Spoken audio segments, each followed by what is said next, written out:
Yo,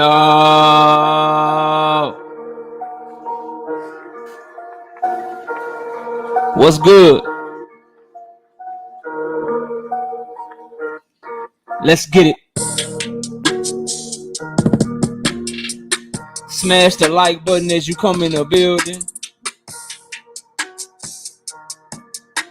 Punch the like button as you come in the building.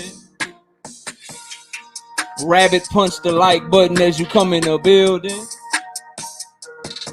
Shit, hit that motherfucker with an illegal headbutt. Yeah. Hey man, if you want to donate to the channel, you see the Cash App, you see the Super Chat. Join the channel as a member for access to our exclusive picks that we do every week. We here, bro.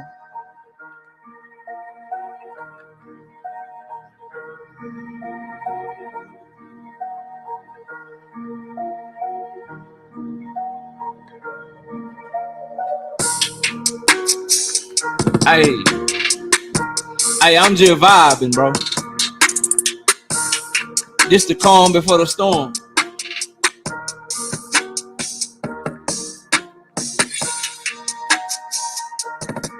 Hey, you know when people think they set you up, but they set yourself up.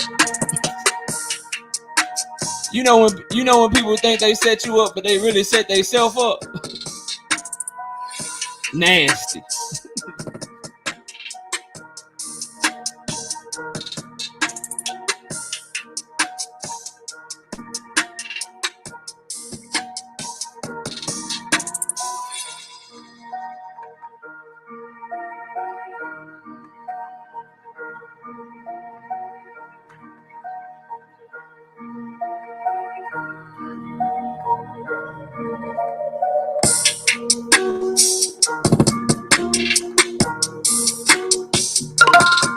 We got another one of them ones tonight, y'all.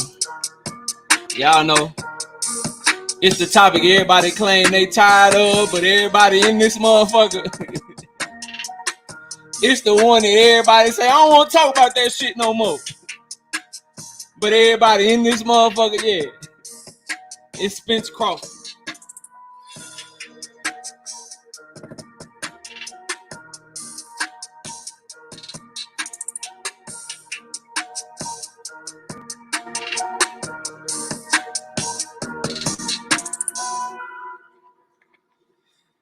DJ G5 Gate, my brother. Hey man, drop that hook on their head one time, bro. TKO Debate Series. We lit tonight. Y'all come through, man. Y'all know how we gonna show up and show out. See y'all all in the building.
What's up, y'all?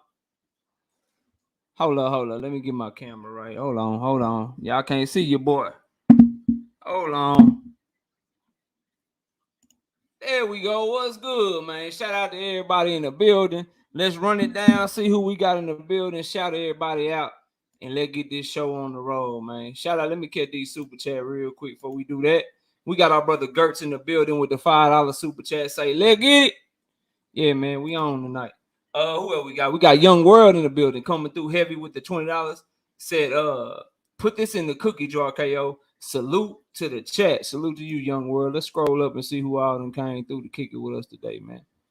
Let's see who we got, bro. Oh, we missed one. We got another one right there. Shout out, Mr. Mechanical with the $2 and super just says another Bud body bag. Oh, you already know what we about to do. You already know what we about to do, bro. Shit about to be easy.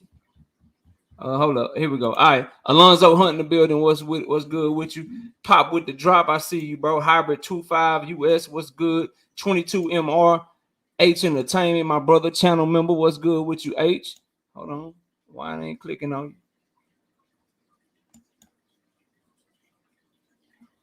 I don't know what's that about. Oh, there we go. It's going slow. Ronnie Bravo, what's up with you? H Entertainment, what's good? Just do boxing. Brandon House, there you go.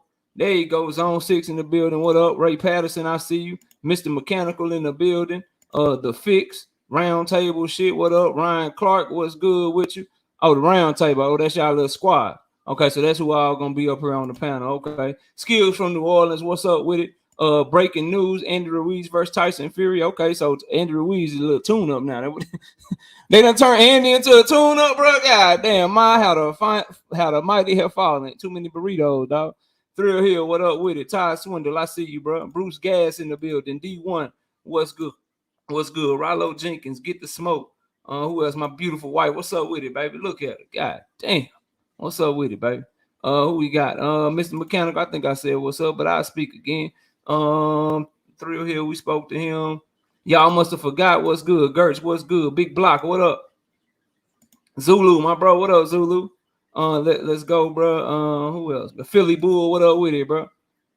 What's good with it, bro? Who else we got? G Funky done came through. G Funky done came right here. I ain't seen G Funky ever over here. But shout out to you, bro. Appreciate you coming through. Matthew Bishop, what up with it, man? Cassandra in the building. Georgia Peach, Denise. Omega Red says, salute KO86 TV. Not this debate again, man. Hey, I can only oblige, bro. I can only oblige, man. Zulu line, you know we don't turn shit down with our collar, Omega. Who else we got, bro? Who else we done slid through? Intellectual supporter. Zone 6, the enforcer ain't coming to play. I'm here only for Zone 6, a.k.a. Coach K. Cool.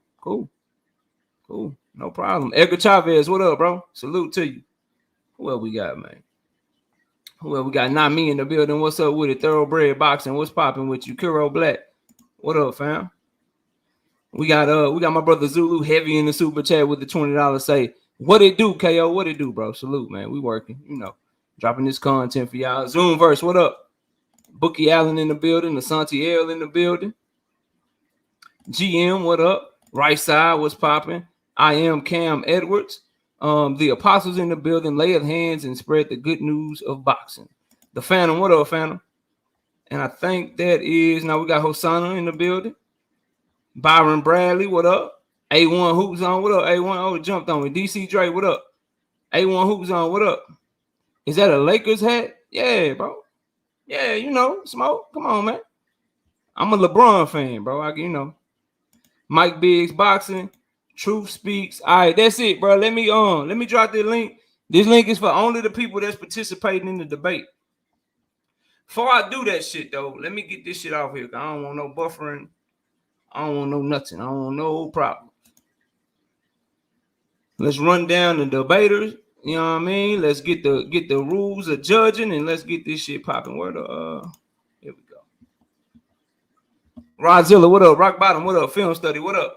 This is only for the people participating in the debate, man. Don't nobody else hit the link. All right, there we go. And I'm going to pin it to the chat, too. Give me a second.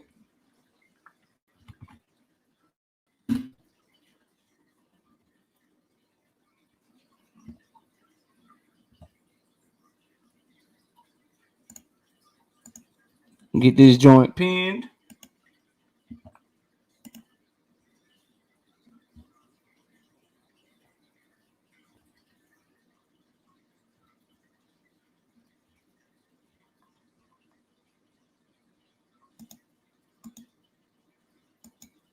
All right, there we go. We pinned in there. That's only for people that's participating in the debate. Once they all get up here, I'm gonna unpin that so we can run the polls.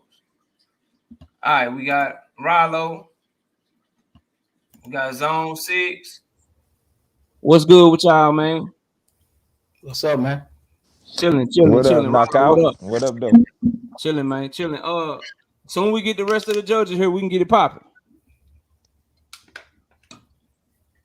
So if you want to hit your people up and tell them to come on through, we ready. We can get this thing going right now. Smoke. Smoke, you're not a judge, bro. Nah, Smoke. Yeah, Smoke, you ain't a judge. You ain't a judge, Smoke. They gonna have. Zone 6 didn't pick you, bro. We went on Phil. We went on who that is right there. We got Ryan Clark. Haplo is here. Mm-hmm. Rollo Jenkins is here. You let me know when all your people are here.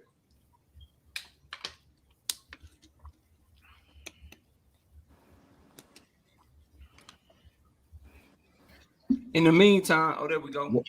Yeah, do your thing. Get you. Who else is there? Okay. All right, there we go. Is that everybody? That's about. We got. What it do? Okay, everybody mic check. Everybody good? Is that everybody that's coming?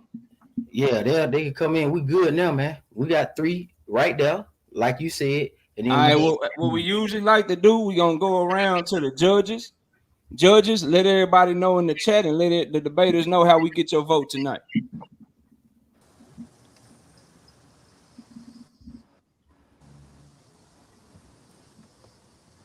What was the question?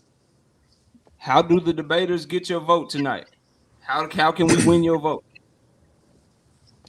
I mean, whoever presents the best arguments with stats and facts to back it up, as well as countering the other guy. All right, next person. And that was from Haplo. Who else? All right, this your boy Rollo. I'm looking for logic. Real down to earth, sensible logic. You know what I'm saying? Things that make sense. You know what I mean? Sometimes we get situations where people try and make it way more complex than it has to be. And sometimes the best answer is the simple answer. You know what I'm saying? I just need some good logic. Okay, and then who's the other judge? Is it Ryan or Phil? No, you're gonna be Ryan. Yeah, I'm a moderator. Man, yo, man, it's Ryan. Man, like Hal said, you know, facts, you know, proof, you know, call it 50-50, man, you know. So I just want to see who got the best argument. Already. All right, there go Blood in the chat. Is Blood coming up? He said he gonna be listening, but we can go ahead and kick it now. The rest of them can fight. They get straggle. Let's get it. All right, so just so everybody in the chat know, it's unlimited time. So we going 3 rounds. I got the questions. I'll put each one of them up on the scene on the little thing for everybody to see, so y'all can know where we at. And we gonna go unlimited. I'm going first every round. So I go, he go, my rebuttal, his rebuttal. That's round 1. We go to the judges, and we're gonna do that for all 3 rounds. No, it's Ain't nobody talking during each other round, and then we go to the judges. Oh, Edgar, you know I got him. No, we good. Phil the moderator, you can go ahead and start cooking. Ain't no you go first all the time because you making it seem like you at an unfair advantage. You could cook on your spiel, bro. Let's go. Now, hold on. What you talking about, bro? Go ahead and cook. You wasting time. Phil is the moderator. We going. You don't want me to go first every round?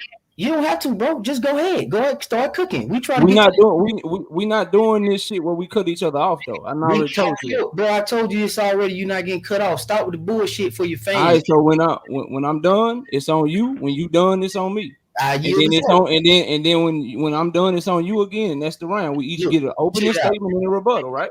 I'll tell you when I yield the flow, but at the same time, I'm gonna be able to check your facts. It's an open dialogue, bro. Ain't nobody. Nah, bro, you're not gonna cut me off while we talking, bro. Okay, go ahead, man.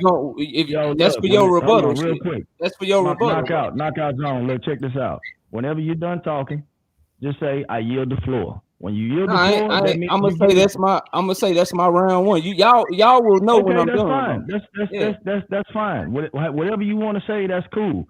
But once we just ain't doing it, we don't do the back and forth shit. When he cooking, I got you, bro. No, just listen for a second. Listen for a second. So here's the first question. Go ahead, bro.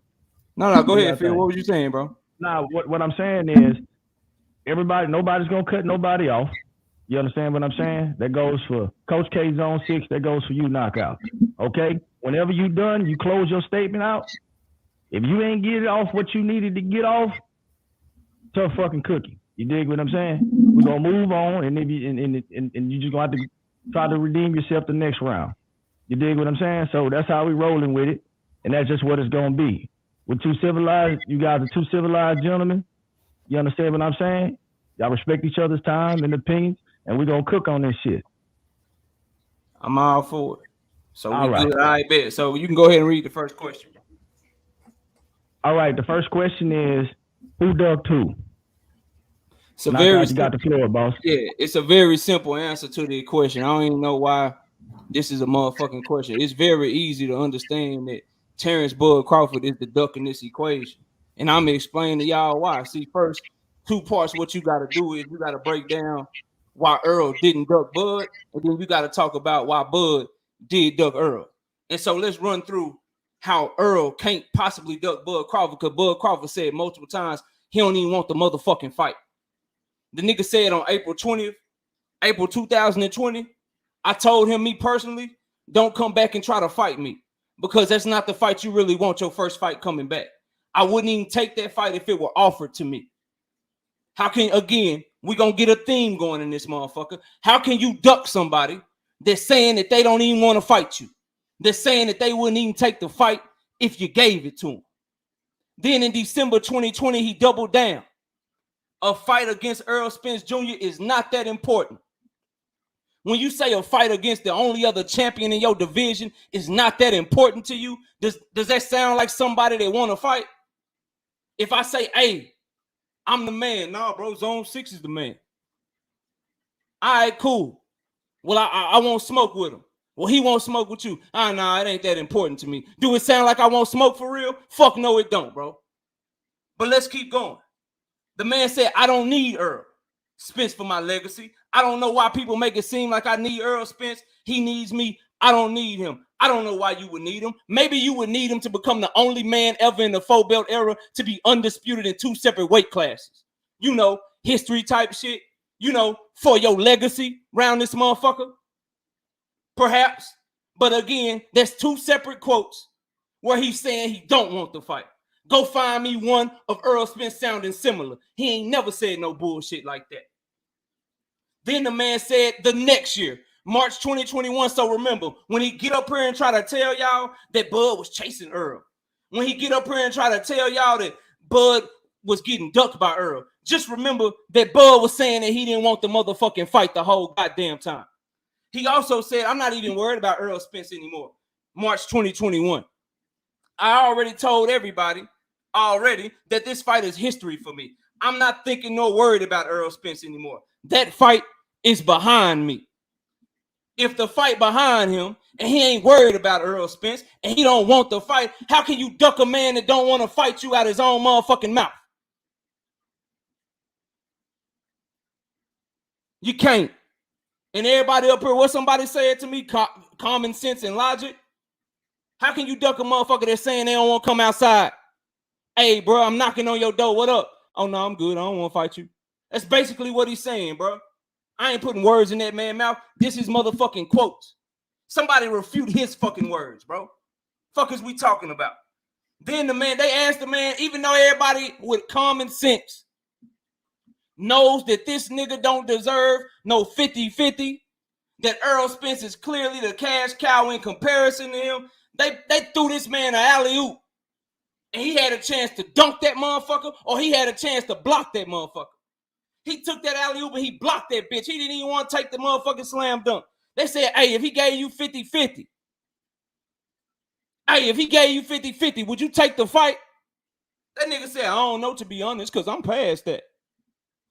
That sound like a nigga that's getting ducked. That sound like somebody that somebody running from. Yeah, all right. I don't even care about all those titles. I'm continuing his quote, by the way. I don't even care about all those titles. Damn, so you don't care? You don't care about being undisputed? So you don't care about the titles that this nigga got, but you want to fight him at the same time? Yeah, all right. He running from you. Whatever you say, bro. Then he said, I've already been undisputed. He's trying to do something I already accomplished in my career. Once I moved up, I get a belt, my first fight at welterweight. So he on some nanny boo-boo shit. I done already been undisputed. I don't need it again. So nigga, is you about to retire? You done accomplishing shit? You done building your legacy? What are we talking about? How can you duck a person that don't want to fight you? Then, after he beat Sean Porter, what did he do, bro? What did Bud Crawford do? What did he say in the post-fight press conference? It was Bob Arum that couldn't get me the fights that I want. Nigga had a microphone in his face, had an opportunity to blame whoever he wanted. Did he blame Errol Spence or did he blame Bob Arum? Didn't he sue Bob Arum for not getting them fights? Then in an interview with Radio Raheem, what'd he say? I know Earl want to fight as bad as I do. I talked to Earl. I know he want to fight as bad as I do. But yet you'll get up here and try to say that Earl ducked him when your own fighter that you're going to get up here claiming and capping and doing all this bullshit for is saying out of his own mouth that the man didn't duck him. How can you even argue that shit? Fuck is we talking about, bro? Out of his own motherfucking mouth. He didn't duck me. I know he wants to fight as bad as I do. But you'll get up here and you'll cap and you'll call Earl a duck. Man, you don't get the fuck out of here. Now let's talk about how Bud did duck. Cause you thought you came up here on some setup shit. Let me let everybody know something about Zone. Zone was a big motherfucking Keith Thurman fan. Yeah. Zone was making arguments that Keith Thurman was getting ducked by Kell Brook. Yeah. But Keith Thurman never sent Kell Brook a motherfucking offer. As a matter of fact, Kell Brook said he wanted the Keith Thurman fight. As a matter of fact, he said, once I get done with Earl, the Keith Thurman fight is the one that interests me. Now, why do you bring this up, Knockout? I'll tell you.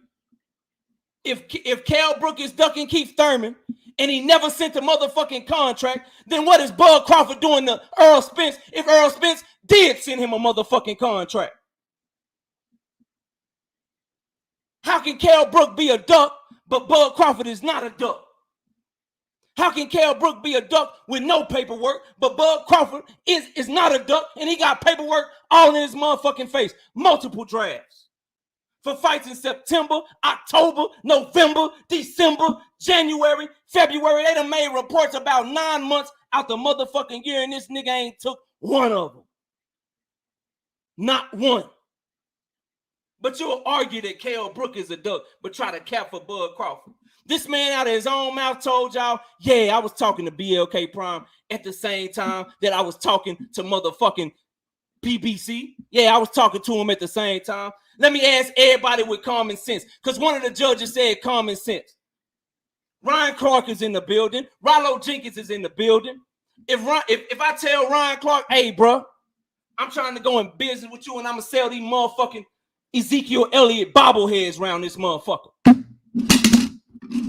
And then I go tell Ryan the same shit. Hey, I'm going to go sell these Ezekiel bobbleheads around this motherfucker. Then I proceed to tell Rollo Jenkins everything I got going on. Bud told BLK Prime everything. Hey, I got this shit over here with Earl Spence. Hey, I got this shit going on over here with PBC. You know, I'm trying to get this shit going. But then proceeded to tell PBC nothing that he had. I don't tell Ryan Clark shit about the bobbleheads, shit about the deal. But I'm telling Rollo everything. Use your common motherfucking sense. Who you trying to go into business with? What fight you trying to make? The one where you give the people all the information so they can give you the best deal possible. That nigga was ducking from the moment Earl and them contacted him about a fight. He the one that was looking for a way out. He the one that kept asking for changes to the contract. He the one that said, nah, I'm gonna go fight David Avenesian instead. You know, a motherfucker that got knocked out by somebody he already knocked out. That's what y'all okay with? At the end of the day, we supposed to be fans, right? We supposed to want the big fights, right? So let me ask y'all something. Bud Crawford had two options. Nigga had a black pen, nigga had a blue pen. Nigga had a Spence contract, nigga had a motherfucking Avenesian contract. Nigga looked at the Spence contract, looked at the Avenesian contract, and then said, you know what? I'm just gonna fucking fight David Avenesian then. But that ain't a duck. But Kell Brook can tell you that he want to fight motherfucking Keith Thurman. Keith Thurman can never send no paperwork to motherfucking Kell Brook. But that is a duck, though. Shout out Jay Norrie. When you change the names around this motherfucker, people's opinions start to change. When you change people's names around this motherfucker, people's facts start to change. They flip and they flop.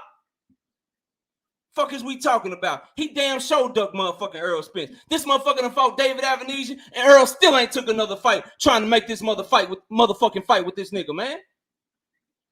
Fuck is y'all talking about to me, bro? So I in summation with this shit right here, in summation, I gave y'all fact after fact of Bud Crawford with multiple quotes out of his own mouth saying he didn't want the fight and the fight was past him. I broke this man whole motherfucking logic down of how Keith Thurman is a motherfucking savage and Kell Brook ducked him, but Keith Thurman never sent no motherfucking paperwork. But if you ain't got no paperwork and that's a duck, but you do got paperwork and you don't sign, how the fuck is that not a duck? Make that shit make sense. You gonna try, but you can't, nigga. That's my time. All right, documentation beat conversation. They're probably one of the weakest arguments I ever heard in my life. But let's start with this. Your whole ducking scheme is body because currently, according to documentation of Boxing Rec, Terence Crawford is rated number 1. Why is he rated number 1? Errol Spence is considered inactive. Errol Spence have been officially declared inactive. So you cannot therefore duck a nigga who's inactive. So when you start speaking on the whole quotes, everything that you speaking on about Terence Crawford from 20 to 19, remember, Errol Spence had a car accident, bro.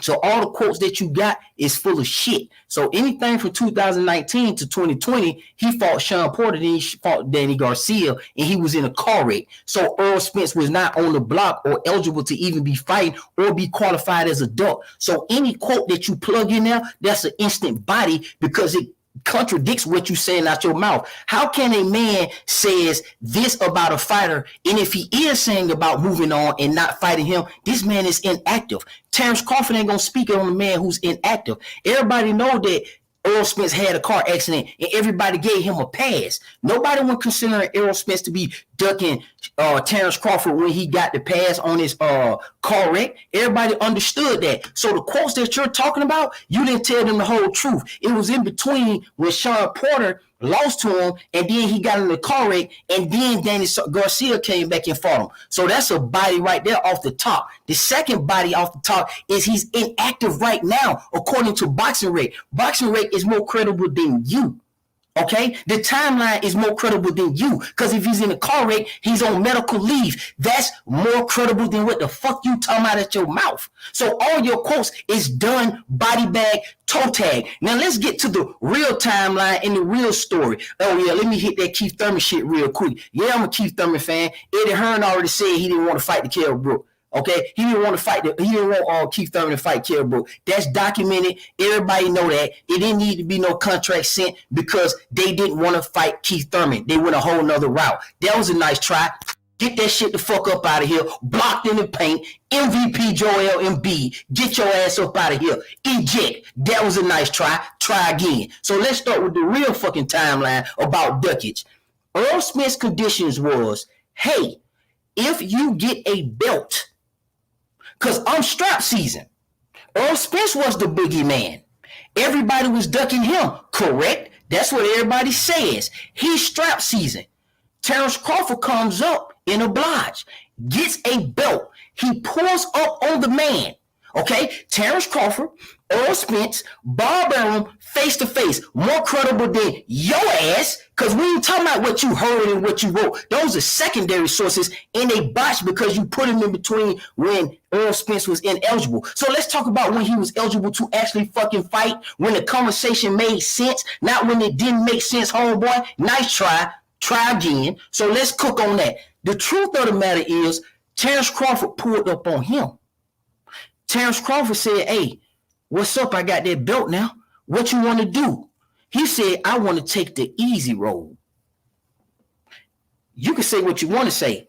Earl Spence's mouth, the boxer at hand that we're talking about, is way more credible than you and your whole fucking fan base and any nigga in the chat that fuck with Earl Spence. I'll body y'all ass too. You're dead. So don't talk, don't type no more. Because Earl Spence out his mouth, not what y'all niggas typing down here, what he said out his mouth, he said, I'm going to take the easy road. That's unbecoming of a motherfucking champion. That's indiscriminate to motherfucking strap season. That's in opposition to strap season. Then he came back and said, oh, no, cool, I'm going to take the easy route. Terrence Crawford doubled down and said, and we all heard the interview, he said, the easy route, he said, yeah, why wouldn't I? Why wouldn't I? He's saying that he want to take the easy route.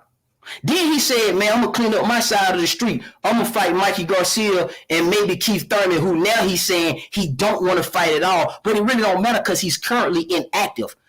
Documentation beat conversation. So everything that y'all finna say about Earl Spence is dead because he's inactive officially. Not according to none of us on the panel, but according to the official records. Not according to the chat, but according to the official records. If I ain't a hot boy, then what do you call that?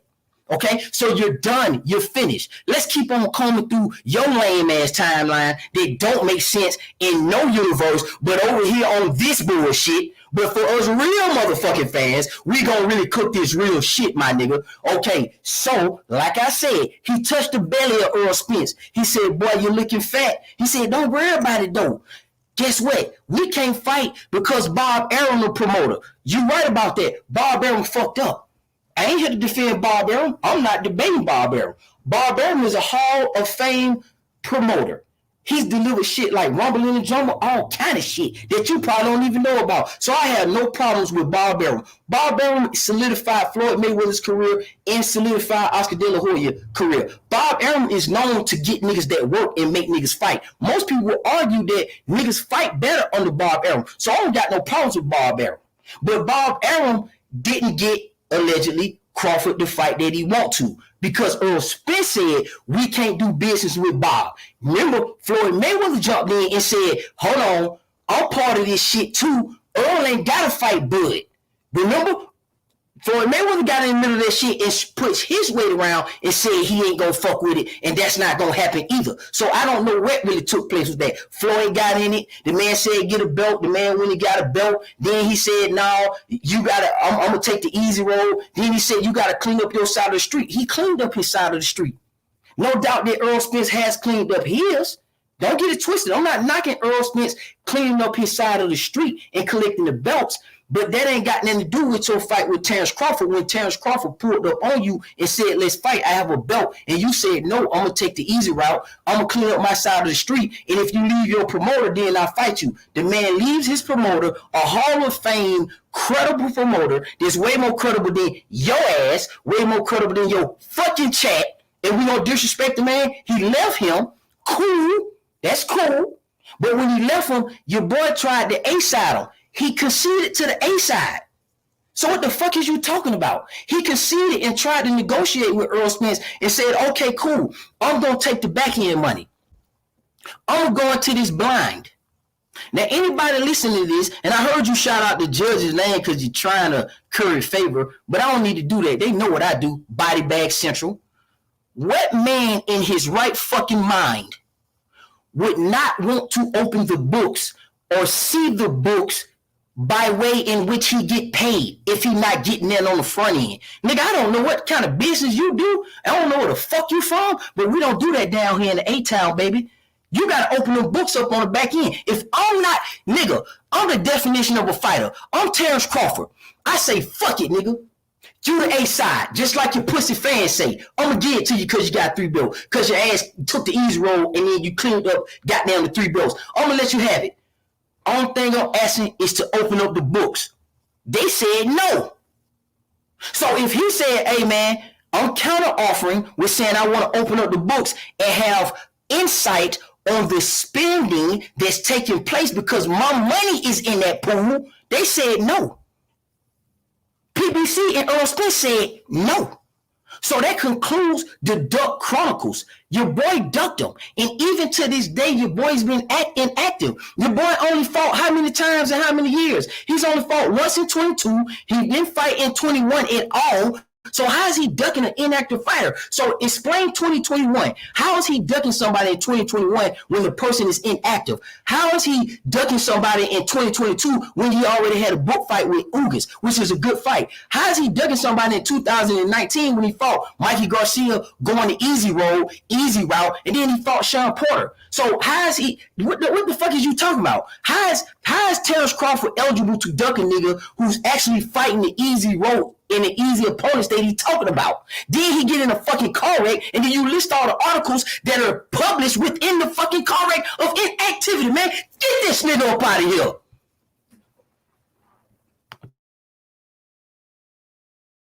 All right, man, let's check this out. That was the first round, who ducked who. Both these guys made their arguments. No, we got rebuttals, bro. Yeah. Now we got the rebuttal stage. So knockout, go do your thing, boy. So I'm trying to figure out. He said that them articles was doing a timeline of when Errol Spence was in the car accident, but I've accomplished so much in the sport of boxing that I don't really need him. That shit was in November of 2021. When was the car wreck was back in 2019? Earl fought in December of 2020. So the fuck is he talking about? It was in the timeline. Then I don't know how y'all do debates, but you can't win a debate with a motherfucking lie. You can't say shit like Bud Crawford is number 1 on BoxRec when he ain't number 1. They still got Canelo Alvarez on BoxRec. Then you can't call the BoxRec rankings motherfucking credible when the BoxRec rankings have Bivol behind Canelo, even though Bivol just beat Canelo ass. The BoxRec rankings has Liam Smith ranked higher than Jermell Charlo, even though Jermell Charlo is the undisputed champion in Liam Smith's division. Don't come up here bringing up that BoxRec shit no more, bro.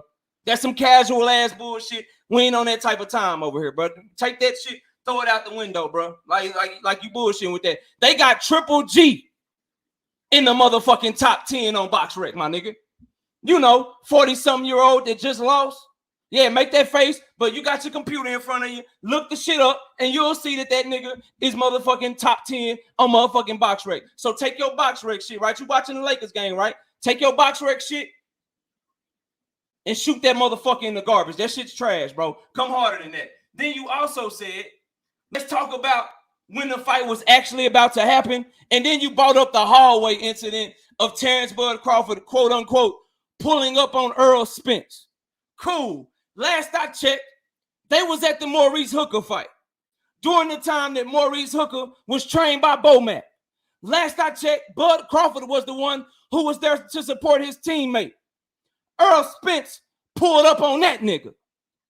He ain't had no business there. He ain't had no team member fighting. Bud Crawford was already there. So quit that whole bullshit, bro. Y'all be capping and shit, man. Y'all got to stop this shit when y'all come up here trying to fuck with me, dog. Earl pulled up on him. That's the first point. Then you can't, like, bro, I thought y'all said this nigga was good, bro. Y'all said he was cold. Y'all said that he was one of them ones. I seen somebody call him an OG in my chat. And then he came up here with the easy route argument, bro. And then he came behind that shit with the expenses argument, dog. So let's talk about the easy route shit. The easy route, everyone knows, meant that the easier business to do. Hey, I got these belts over here. Why wouldn't I fight Sean Porter? He has a belt. Why wouldn't I fight all these dudes on my side? And then we'll get together. Because, you know, cross-promotional shit costs more money. But the easy route, I wonder what y'all think of Bud Crawford's trainer saying that they took the easy route to go get Jeff Horn when he could have moved up and fought Errol Spence as he was moving up as the undisputed champion. I wonder what y'all think of that when they said they took the easy route. Did it just mean that, see, here's the thing. I know what he meant by it. Jeff Horn still had a fight on Top Rank. I know what he meant by it. Top Rank and Jeff Horn, easier fight to make because he's a Top Rank fighter. So I don't call him a duck for that. It's a good business move. It's an in-house fight. Go get your title. That's what the easy route meant with Bud. But when it come to Earl, y'all want to try to make the shit mean something else. So take that easy route argument that you keep making, that you niggas keep regurgitating over and over and over, and throw that shit in the trash too, bro. Then you had the nerve to say that he left his promoter and that he conceded the A side. When you concede something, when you concede the A side, let me make this shit make sense for the people in the back. When you concede the A side, that means you actually signed the fight. You know, like Ryan Garcia did. Yeah. When you concede something, when you actually agree to something, you go through with it. This nigga said he agreed. This nigga said he conceded, but then proceeded to sign to fight somebody else. That's what he did. Fuck what he said, bro. What did he actually do? Then you said all he wanted them to do was to open the books. This is a bald-faced lie because they went back and forth on Twitter. Errol Spence and Terence Crawford. It's still up there for everybody to see. Please, feel free to fact check. What did it say? 288 people in this motherfucker? Go look it up while I'm talking. Everybody that's riding for him. Errol Spence told him directly, we gave you transparency. We gave you everything that you was asking for. What did Bud Crawford do? Yeah, but when did y'all agree to it? The nigga admitted that they gave him the motherfucking transparency that he was asking for. Directly to Earl for the whole fucking world to see. But I guess y'all missed that part. What he wanted was some shit that no one that's the fucking B-side ever should get in motherfucking boxing. Hell, Errol Spence don't even get to approve the PBC expenses. This nigga wanted to tell them, hey, I want to be able to approve shit. I want to be able to say, hey, no, don't spend this on marketing. No, don't have a press conference here. No, don't have a press conference there. That's what that nigga wanted to do. Errol Spence, the clear A-side between these two niggas. Whether you want to look at their accomplishments in the welterweight division, or you want to look at the money that they bring in on pay-per-view, or you want to look at the live gate, whatever tickles your motherfucking fancy, whatever you use as the A-side, that nigga was clearly the A-side, and he don't even get to motherfucking approve expenses. But Bud not a duck for trying to do some shit that the A-side can't even get. At the end of the day, I want everybody to notice a few key points. The nigga never acknowledged the fact that Bud Crawford was talking to PBC and motherfucking BLK at the same time. He never acknowledged that. He never acknowledged the fact that Bud Crawford told BLK Prime everything he had going on with the PBC and told the PBC nothing. Matter of fact, out of his own mouth, he told the motherfucking world, hey, bro, I didn't tell them about it because if I was bluffing, they would have used that as a duck. Hey, stupid. If you would have told them about it, maybe you could have got the fight, but you were scared of that shit. You didn't want it because they probably would have tried to make the fight even harder, but you didn't tell them about it because that ain't what you really wanted. You want the shit that you transparent about. You want the shit that you negotiate in good faith with. How the fuck you not a duck when you negotiating in bad faith all over this motherfucker? Y'all know that shit. You talk that business shit, right? You talk about, I don't know how y'all do business in there. Well, if you're doing business in Atlanta, you have to be transparent. That's the people that you want to do business with. Ain't nobody doing business with you if you ain't letting them know what the fuck is up, bro. And if you don't let them know what's up, that means you didn't want it. And that nigga didn't let PBC know what's up because he didn't want that shit, bro. Then you said, how is he eligible to duck Errol Spence, man? Bro, get this stupid ass shit. Listen, bro. This is how he's eligible to duck Errol Spence. By having a contract to fight this nigga and then not fucking fighting him. How hard is it? You have something that you can sign to get the fight, and you have something else that you can sign to get the fight, and then you sign to fight a nigga that got knocked out by somebody you knocked out. What is not making sense to you niggas? And by you niggas, I mean you. So you lied multiple times. Matter of fact, hold on. He said the only time Terence Bud Crawford said anything about not wanting to fight Spence, man, you bringing up shit from 2019, 2020. You bringing up shit from 2019, 2020, November 2022. Is that good enough for you? November 2022. Is that still the wrong fucking timeline? Well, I think it's a great fight for both of our legacies and for boxing as a whole. But at the same time, I think a lot of people are reaching out when they say that it's going to do damage to my legacy. I'm a 3-weight world champion. I'm a former undisputed champion. I've accomplished a lot in boxing, so I don't think it's going to damage my legacy. I just think it would go down as one of the biggest fights that never happened. When you look back at Sugar Ray Leonard and Aaron Pryor, they never fought each other. Both of them are considered 2 all-time great fighters that never happened. If that fight don't happen, I don't feel it will hurt my legacy. It just hurts the legacy of the welterweight division. If that ain't the most capping shit that I done ever heard, so let me get this straight. By you and Earl not happening, it can hurt the whole fucking welterweight division out your own mouth. So you the nigga that caused something that hurt the whole welterweight division, but it don't hurt your legacy? Make that shit make sense if you could. The nigga clearly ducked, bro. He clearly ducked motherfucking Earl Spence Jr. And the shit is not even close. You call motherfuckers ducks for a lot less. You call motherfucking Kell Brook a duck with no paperwork. You call Kell Brook a duck when all him and Keith Thurman did was talk shit back and forth to each other. I'm calling Bud Crawford a duck because he had paperwork and he didn't sign that shit. The fuck are we talking about? That's my round 1, bro. Fuck out of here. Boy, you sound stupid as fuck. You ain't doing no but pitching your voice up. And then thus said the Lord, man, get that shit up out of here, man. 2018, what the fuck are you talking about? 2018, Earl Spence was fighting Ocampos June 16, 2018. That's when Terrence Crawford jumped up. In June 9th, 2018, they fought Jeff Horn. What the fuck are you talking about? Your timeline is all over the fucking place. But let me see, can I get it right? See, I'm gonna tell you something. See, if Earl Spence, man, shut the fuck up. Your timeline have to be on point, bro. You're not rebuttaling anything. Don't get hyped up by your goofy ass chat.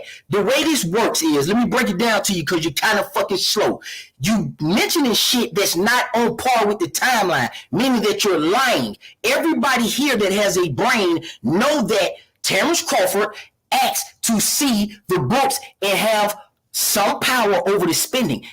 Just because you don't agree with it, motherfucker, doesn't mean that it's bad for Terrence Crawford. It doesn't make it a duck. If he counter offers and says, hey man, I want to look at the fucking books because I want to back in, dodo head ass nigga, then they counter and PBC said, no, not even Earl Spence get to do that. Who gives a fuck about Earl Spence? What does Earl Spence got to do with Terrence Crawford? What he eat don't make him shit. Man, your whole shit is botched. I don't know why you went twice on this shit. You didn't say nothing. You're just, oh, and thus said and then my timeline, and I quote this fact. Man, your facts ain't shit. You don't have no authority over BoxRec. If the nigga's inactive, he's officially inactive. In the list you read off about who's in the wet on BoxRec trying to discredit, nigga, you read a fucking pound for pound list. The fuck is you talking about? We talking about at 147. At 147, nigga, Earl Spence is not there because he's in fucking active. What don't you understand about that? Terrence Crawford is now rated number 1 because he's been active. Remember that fight you were talking about David Navadisha? He fucking fought him so he wouldn't be considered inactive. So what the fuck is you talking about? Why should he be inactive? Because Earl Spence is inactive.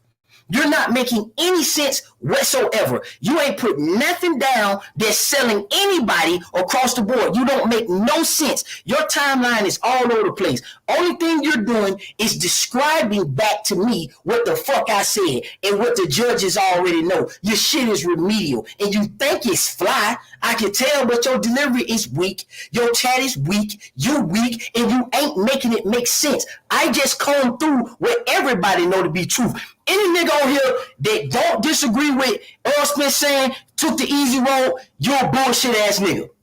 I don't give a fuck what you say. A nigga come knock on your door and say, come bring your ass outside, and you say, I think I'm gonna take the easy road. You're a bullshit nigga. You ain't here for boxing. You here for some political shit, some shit that we don't really know about. But what we do over here, cause nigga, I am a fucking beast, and I'm digging in your shit, on your shit. So it don't matter if you get on here. Oh no, y'all said he was a beast. Like that's gonna sway the goddamn crowd. They know I'm cooking your ass the fuck up, nigga. You sound remedial and stupid.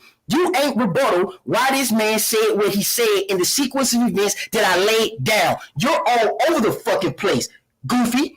So say something that makes sense. And I'm done with this because you did not rebuttal anything. I'm not going to spend more time on it. The judges know, the chat know, they might hate on it. This man said easy roll. This man said clean up his side of the street. This man said get a title. This man said leave your promoter. And he did all of that. This man said on the A side, Terrence Crawford conceded to all of that. And you telling me we ain't get to fight because the man wanted to see the back end play on the ticket that he got to get paid on? Everybody know that's common sense.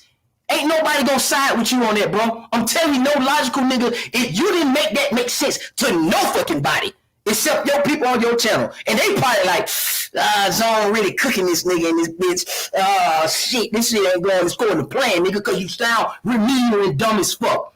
Nigga, get your timeline straight. Your knowledge is terrible, bro. This is the worst debate I've ever had in my fucking life. We ain't even past the facts.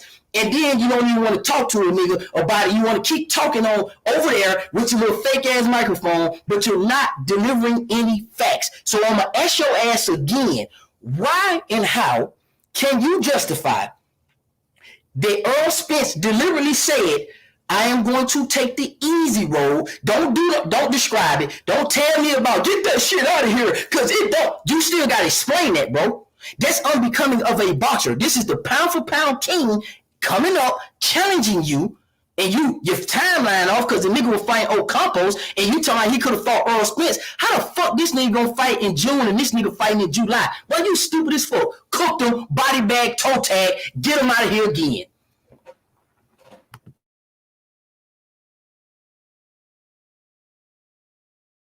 Hey, let me All catch right, you. man. Let me catch you super chats real quick. Then y'all. Okay, y'all for go sure. Shout out to D Lahar with the $10 super chat. Like your debate format, bro. Appreciate that. Rozilla Jones with the $2 super chat. EJ with all top boy two ways. Bud was scared of Porter. And then shout out Coach Dave with the $2 in super chat. Round one for Coach K. He cooking. All right, y'all go to the judges real quick, bro. The name calling in my chat, bro. Don't do that shit no more, dog. It's me and you. You feel me? Like if me and you going, we going, but don't name call my chat, bro. Real shit. Y'all go ahead, bro. All right, man. That's round one.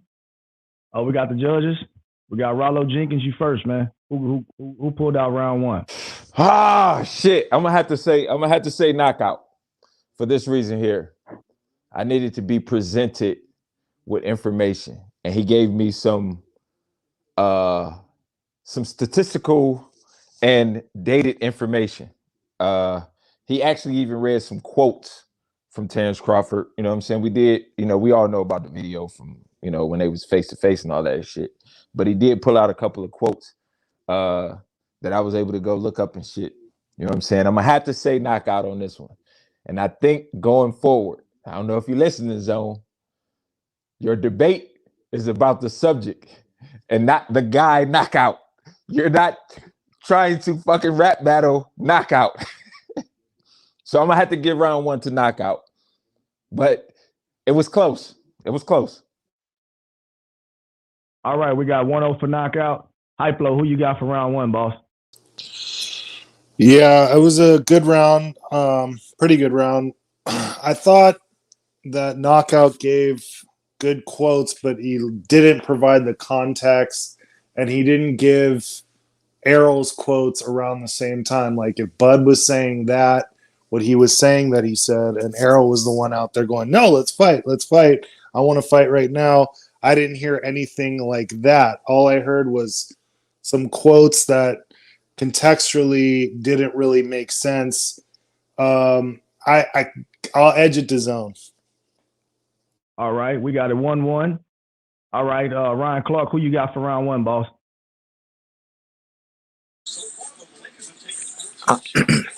Man, I ain't gonna lie to you, man. I gotta give it to that boy Knockout, man. Just because I feel like he had a good argument, and as far as his what he was saying when about Bud, it was right there on the table.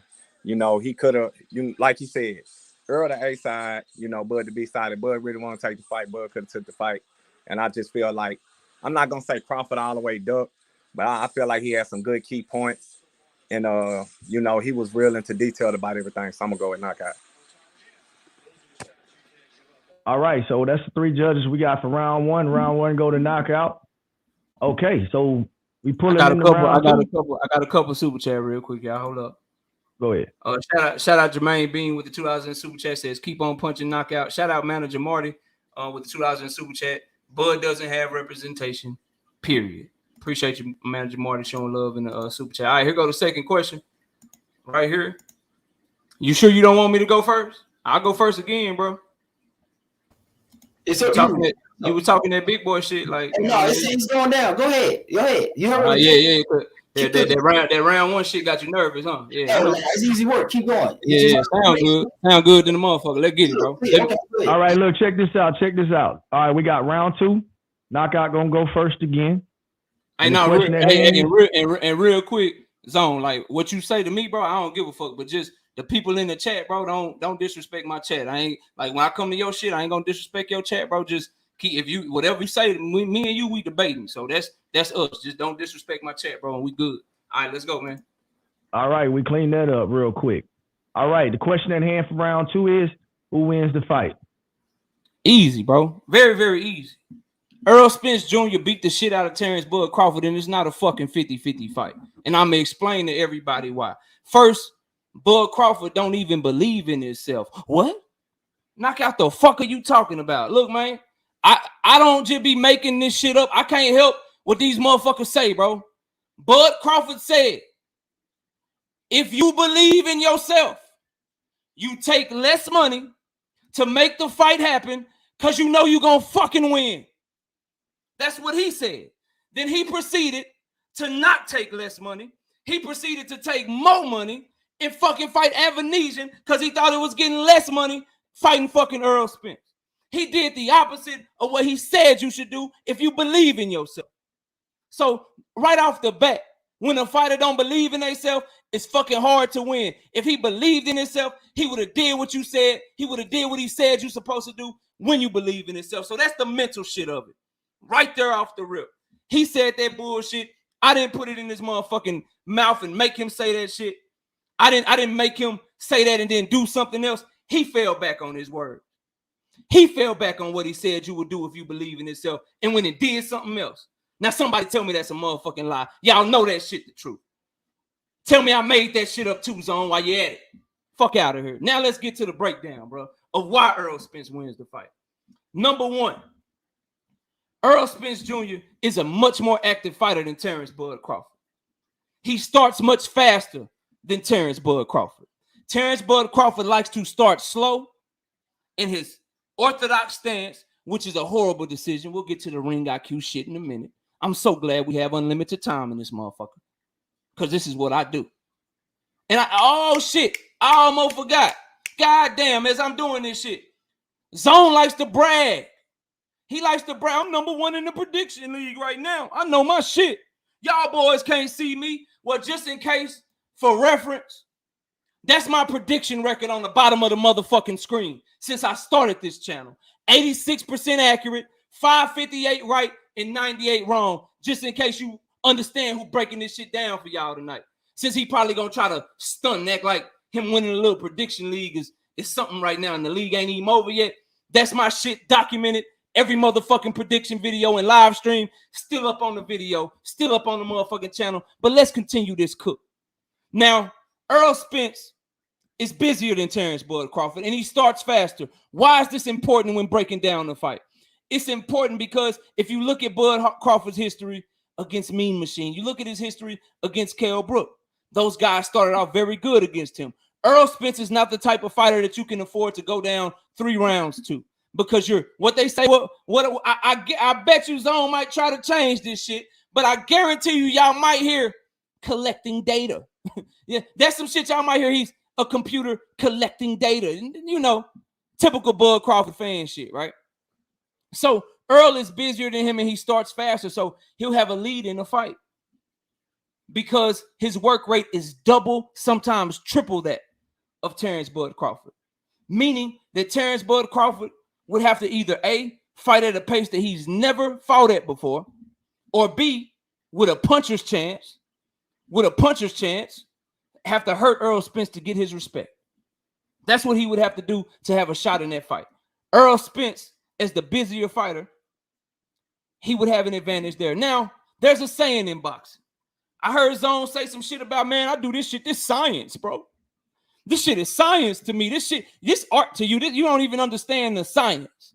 Well, what they say about the sweet science is this, and it's something that rings true all throughout motherfucking boxing. And that is, they always say, for all my boxing aficionados, the good big man always beats the good little man. Can somebody tell me how many times Errol Spence ever been able to make 135 as a fucking professional? Not never, nigga.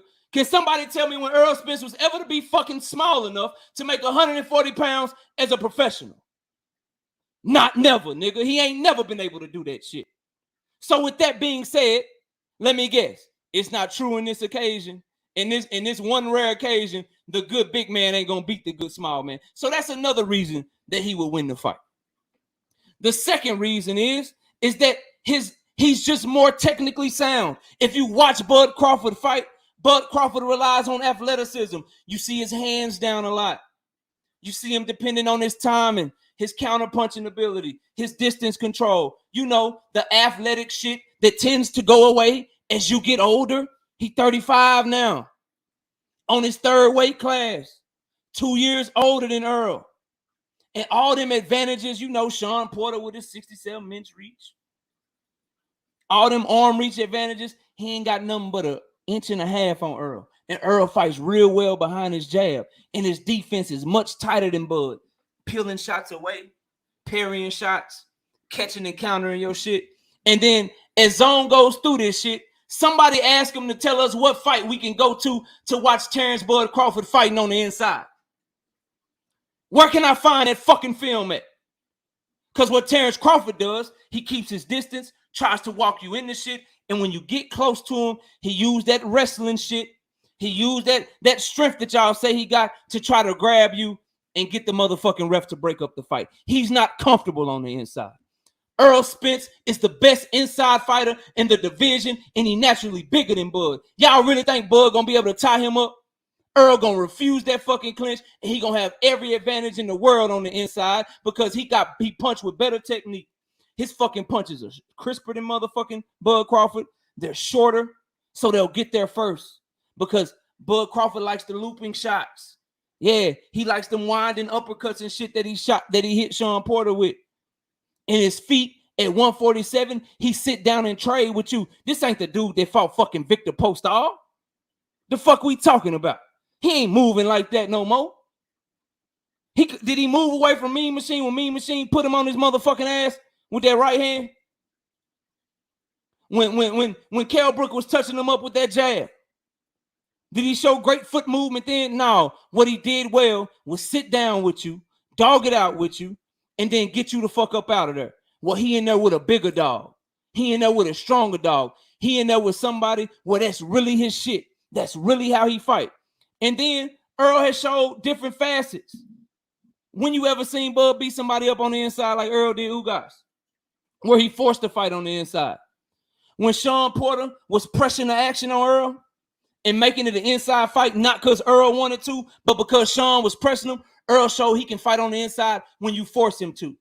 When you force Bud to try to fight on the inside, he grab you. He don't know how to box no more. He's just going to grab your ass. He going to clinch you and try to get you up off of him. Earl's been much more comfortable at close range. He showed that he was comfortable out at long range with motherfucking Mikey Garcia. He showed that he was comfortable out counterpunching the counterpuncher and Danny Garcia with his parries and his motherfucking foot feints and his high-low jab feints to get Garcia to try to counter him, and then he would counter over the top.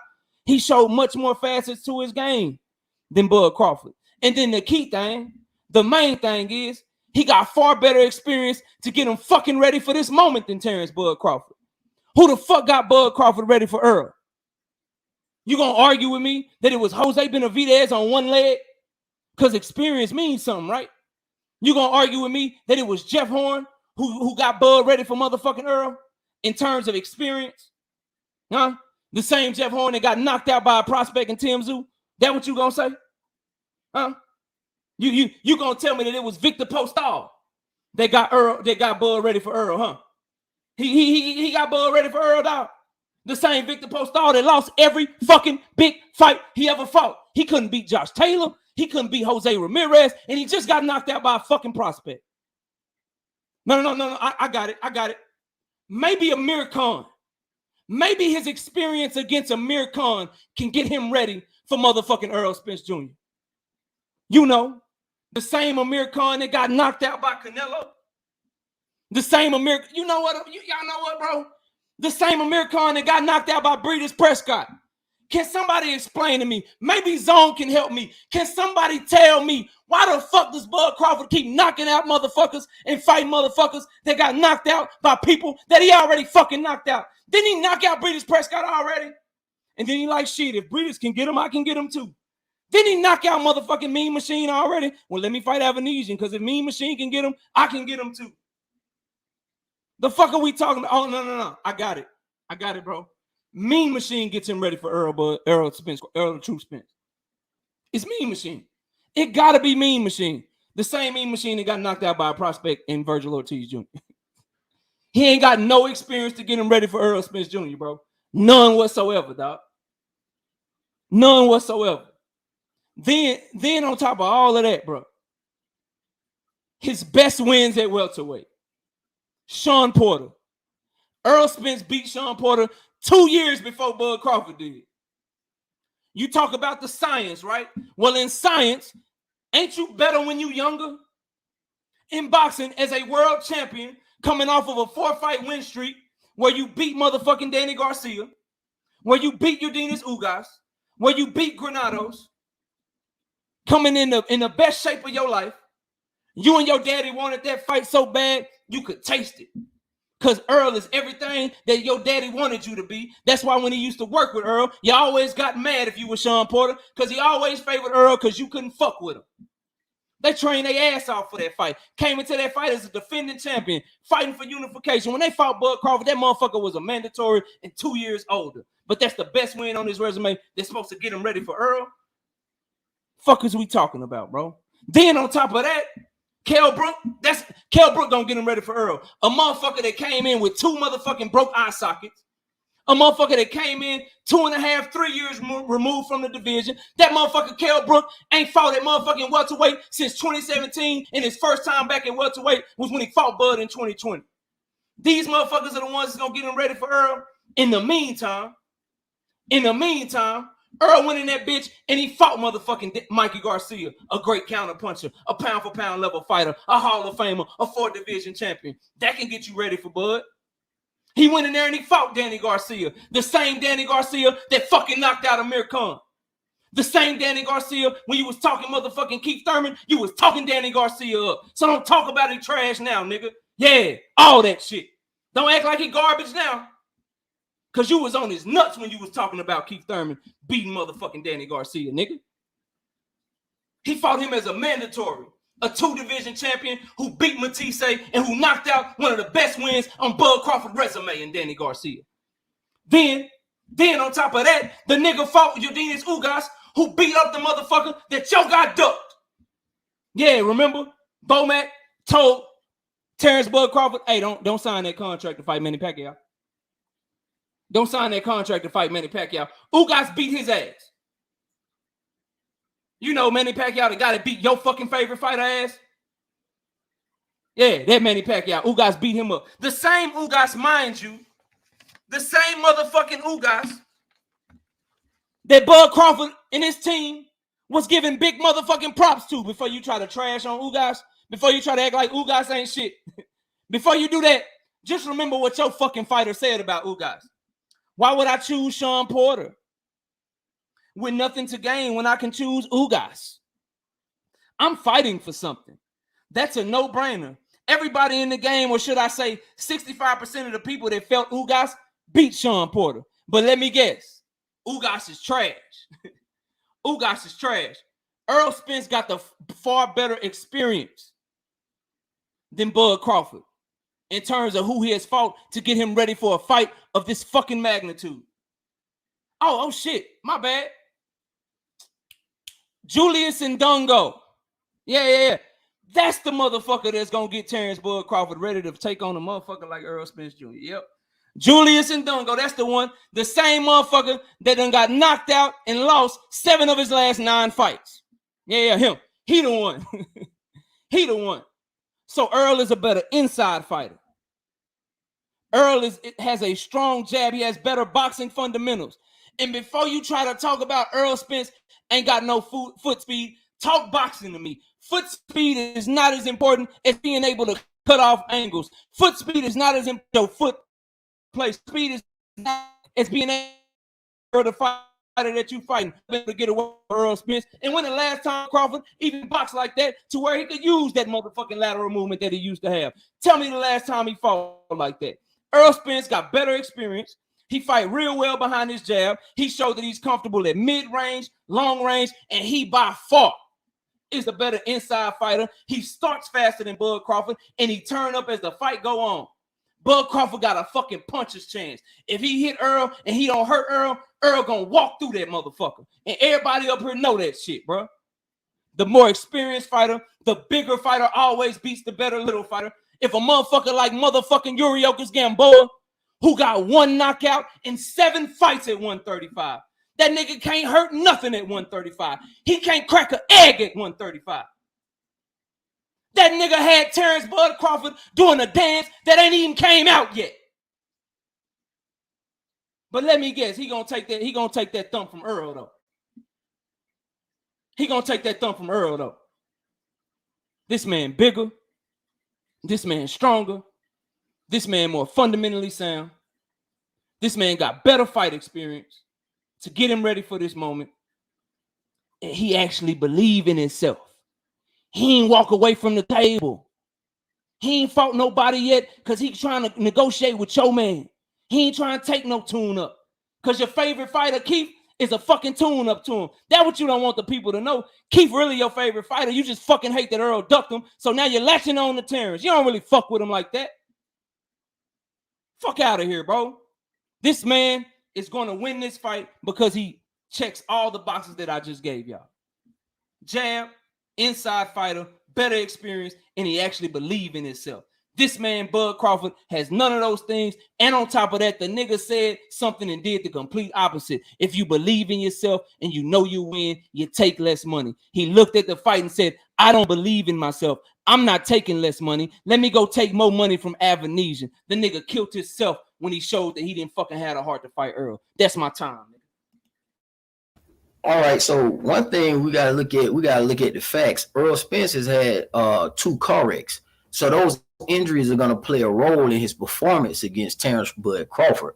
When you look at the ring and you look at what Crawford can actually do, Terrence Crawford got the hand speed and the foot speed like you acknowledge, but the athleticism is also a point to Terrence Crawford. Terrence Crawford been stopping everything at welterweight. The facts are the facts. Stoppages are stoppages. They have like opponents, even though the triangle theory don't work. And digging into their resume, that's a resume argument, not performative. Performative is what we're talking about. We're talking about who can whoop who in the ring for us the sweet science of the sport. And when you start talking about injuries and you start talking about inactivity, that's the enemy of a boxer. Earl Spence is way too inactive. So there's going to be a rust factor. Earl Spence also has a drinking problem. Now, I'm not saying that that's something that should take into account for the first argument about ducking, but that jump really do play something in the physical ring. You can't be drunk. You can't be out of shape. Every time we see Earl Spence, he's not as in shape as Terrence Crawford. Although there's a 2-year age gap, that really don't mean that because that can come with more experience. When you start talking about a big man always beat a little man, well, Floyd Mayweather broke the mold on that. He beat bigger man all the time. And people mostly consider Terrence Crawford to be a more aggressive Floyd Mayweather in some cases. So he got some of the same tangibles as Floyd Mayweather, who's considered probably one of the greatest boxers scientifically of all time. But Crawford got more power, and that's evident in his record. He's been stopping them, stopping everybody since he's been at welterweight. So we could argue that everything that he did at the lighter weight classes don't have anything to do with his performance that's going to take place at welterweight because he's getting better results. Okay, so lightweight and 140 don't have nothing to do with 147. That's where they're going to fight at. If they was fighting at 135 or 130 or 140, then you would have a good point about Earl Spence. But Earl Spence never fought down there, like you said. So since we're talking about 140, Earl Spence starts off extremely slow. Terrence Crawford starts off extremely fast. And in that moment, Errol Spence could get clipped with something. We can't just skip past the fact that Errol Spence is a slow starter. Errol Spence is solid. He do have a solid jab, but Terrence Crawford can negate that with that foot speed and that athleticism that you're talking about. So that's where that foot speed and athleticism come in when it comes down to your boy Errol Spence and ducking and weaving the jab. And it's not like Errol Spence's jab is a power jab. He kind of stick it out, prove it. He does change levels with it, but he's been really inactive, and that jab hasn't been as dominant as it has in the beginning of his career because of the inactivity, because of the rust. He's had a couple of good decisions lately, but it's only been like one time a year. Terrence Crawford is more active. That's where that Avenetian fight come in at, and it's so important. We've seen your boy Avenetian and Crawford fight last, and they say you're only as good as your last fight. And the last time I checked, Errol Spence is considered to be inactive, like I said earlier, but Terrence Crawford is considered active. Inactivity is the enemy of a boxer. Mike Tyson said that. You cannot be inactive as a boxer. You got to get your rounds in. You got to get that work in. And Terrence Crawford, although he's getting knockouts, that's the maximum results. No matter how you slice it, it doesn't matter what happened previously because it's still Terrence Crawford's job to get in the ring and knock somebody out. So Terrence Crawford got the edge on athleticism, which is going to help him dodge and duck that jab. Terrence Crawford also got, right now, is looking like the stronger, consistent punch. The stronger, inconsistent punch. Errol Spence got power, but it hasn't been consistent. It's been missing in a couple of fights. You know what I'm saying? And that's due to the drinking, being out of shape, the inconsistency, and the inactivity. And again, he's had 2 car wrecks that put damages on your body. So logically, that would tell me when it's come to athletics that the person who's taking care of their body, Terrence Crawford is always in shape. Terrence Crawford is staying active as possible. Okay, so he has the advantage in the ring for us the sweet science in the art of boxing. Terrence Crawford also, like I said, can switch hit. One thing that's a problem for Errol Spence is Terrence Crawford actually goes to the body pretty well. He put water in the basement. And one thing about a southpaw, the weakness is the right hand. And we know Terrence Crawford got a dangerous right hand.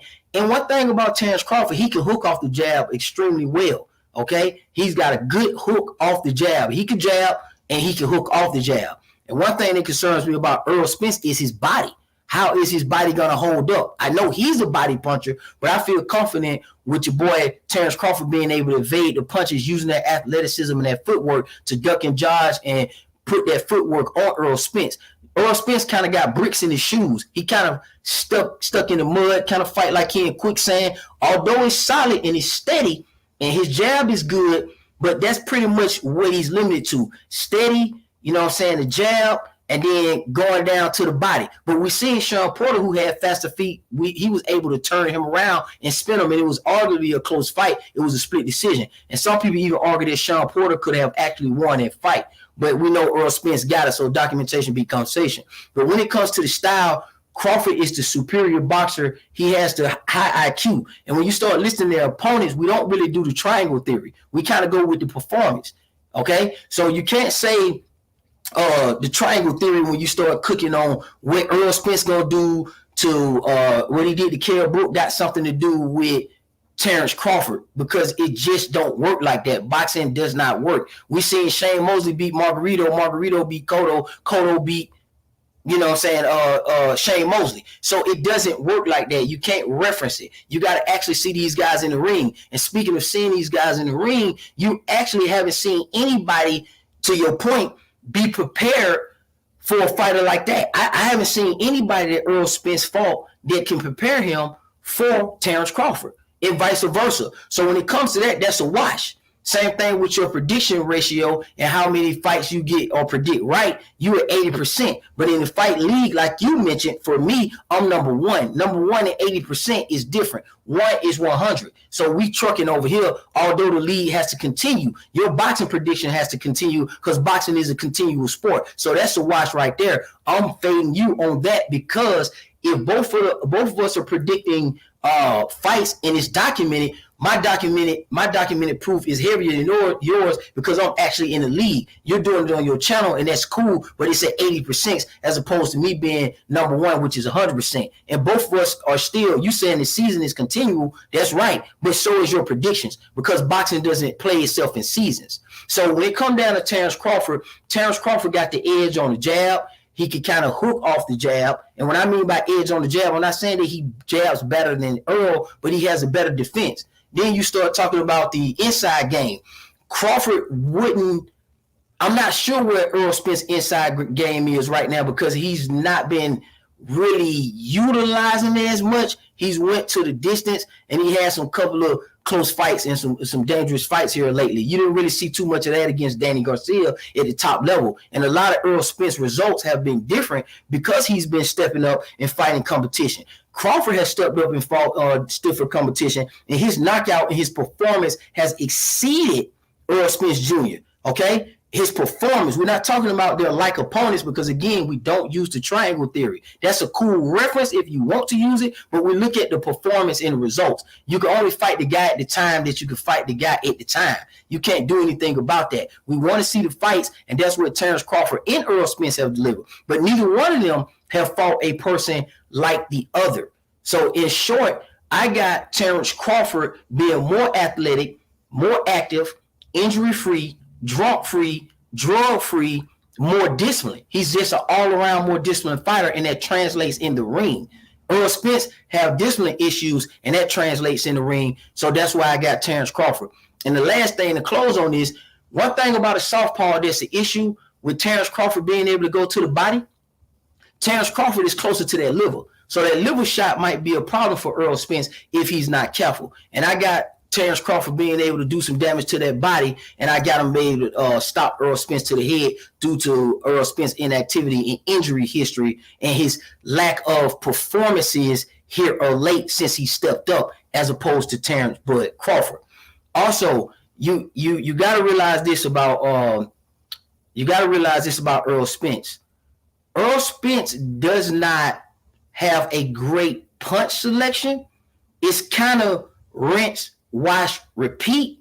And I just see Terence Crawford being able to hook around that uppercut, go to the body, and he got a better punch selection than Earl Spence. His punch arsenal is way better than Earl Spence. All right. His foot speed and foot movement and lateral movement, that's what we're really calling it, is way better than Earl Spence because we've seen the evidence of him getting turned. Not to say that Sean Porter just a template, not to say that Bud might be able to do that, but he can do that because Earl Spence has shown history to be susceptible to that situation. So I got Earl Spence being able to going to lose to Terence Crawford because Terence Crawford got access to that body, got access to that liver, and it's going to pay dividends due to the fact that Earl Spence has been injured twice and he's been inactive and he has a drinking problem outside of the ring. That really plays a factor on top of all the intangibles that your boy Bud got as opposed to your boy Earl Spence. Also, when you start talking about that inside game, Terence Crawford use the inside game for defense. You're right. He do hold. That's what you're supposed to do. Andre Ward and Bernard Hopkins call it dirty boxing. You do clinch him up and hold him. But you know why Terence Crawford's going to do that? Because he was a high school wrestler. Okay, he was a big-time wrestler. So he's equipped for that inside game with the locking of the arms, holding his opponent, creating that space, and getting back to doing everything that Crawford does. All right, man. That concludes the second round. Both of those guys made their arguments. But wait, there's rebuttals, aren't there? Yeah. That concludes they made their arguments. Right. Let me finish, Hyplo. They made the arguments. Right now, we're going to go to the rebuttal stage. Knockout. Do your thing, boss. Look, bro, like, he rebutting shit that I ain't even say. Number one, and shout out to the super chats. We'll catch them in between rounds. We cooking, all right? So, I never said nothing about a triangle theory. The point that I was making was the experience level. That this is Bud's experience and this is Earl's experience. Earl fought people that are better than the people that Bud fought. Earl fought the best peoples on Bud's resume when they were younger. Not a triangle theory to say triangle theory means Earl is going to beat Bud because Earl did this to Kell Brook and Bud did that to Kell Brook. That's the triangle theory. That's not what I did, bro. I said that that Earl Spence's experience against the level of competition that he faced will bode well because he faced a higher level of competition. So rebuttal that. Don't rebuttal some shit that I ain't even come up here and say. Then you said there's some people that Terrence Bud Crawford will win because he is a bigger Floyd Mayweather. Some people call him a bigger Floyd Mayweather. Where them people at? When he shoulder rolling and shit around this motherfucker? When is he pull countering around this motherfucker? When is he doing these things that we saw Floyd do in the ring, bro? I saw Floyd fight in the pocket with Miguel Cotto. I ain't never seen Bud do no shit like that. I saw Floyd sit down there and fight and bang with Marcos Maidana when he had to off the ropes rolling and shit. I ain't never seen Bud do no shit like that. So can anyone point out the people that's calling Terrence Bud Crawford a fucking big Floyd Mayweather? Because I don't know those people, bro. Then he brought up Terrence Bud Crawford's foot speed and his lateral movement. See, the trick that Bud Crawford fans try to do with y'all, bro, is they try to talk about shit that Bud don't do no more. Bud Crawford sits down now. I really watched this shit. Bud Crawford didn't use lateral foot movement in his last fight against Avanesian. He fought him, stood right in front of him. He didn't use lateral movement with Mean Machine. He fought him, stood in front of him. He didn't use lateral movement with Sean Porter. He used distance control, trying to keep his hand out, trying to just take little half steps back and walk Sean Porter in the shots. He didn't use fucking lateral movement. But let me guess. He been at the division 5 fucking years. 5 fucking years. Ain't used lateral movement yet. But he gonna come back 5 years later, 5 years older. Ain't used lateral movement since he was 30. But now at 35, he gonna start back using lateral movement again just for Earl Spence. Y'all know what that's gonna do if he try that shit? And why Earl gonna beat his ass? Because when you do some shit that you ain't done for a long time, it make you more tired. When you start moving around the ring in ways that you didn't used to move around the ring for the last 5 years, and you try to revert back to that style, maybe you don't do it as good because you ain't did it in so fucking long. So if that's your theory, you count on you picking this man to win, and a lot of your argument was based off because he got good lateral movement and foot speed that he ain't showed nobody in 5 years. I challenge you, bro. You get to go last every fucking round. Name the one fight at welterweight where he looked anything like motherfucking the fight he had against Postal in the lateral movement department. Name one of them. Since you say he gonna go back to it. Name one when it's your turn. Then you said that, newsflash,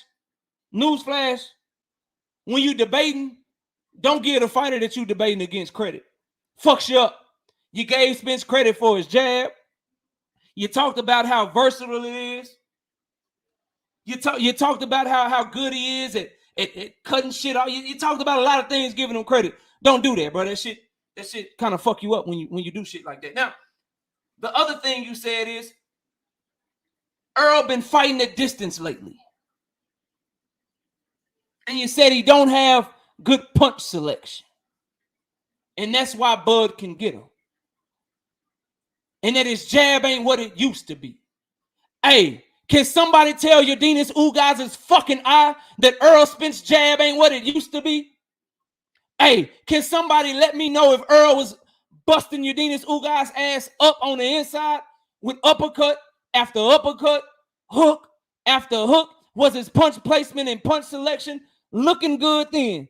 How many people knew that Earl Spence Jr. had such a fucking great uppercut? But what do we say? Punch selection. He say he ain't got none. Didn't he look at Ugas continuing to bend over and say, your ass keep bending over your front motherfucking foot. So you know what? Let me try these goddamn uppercuts.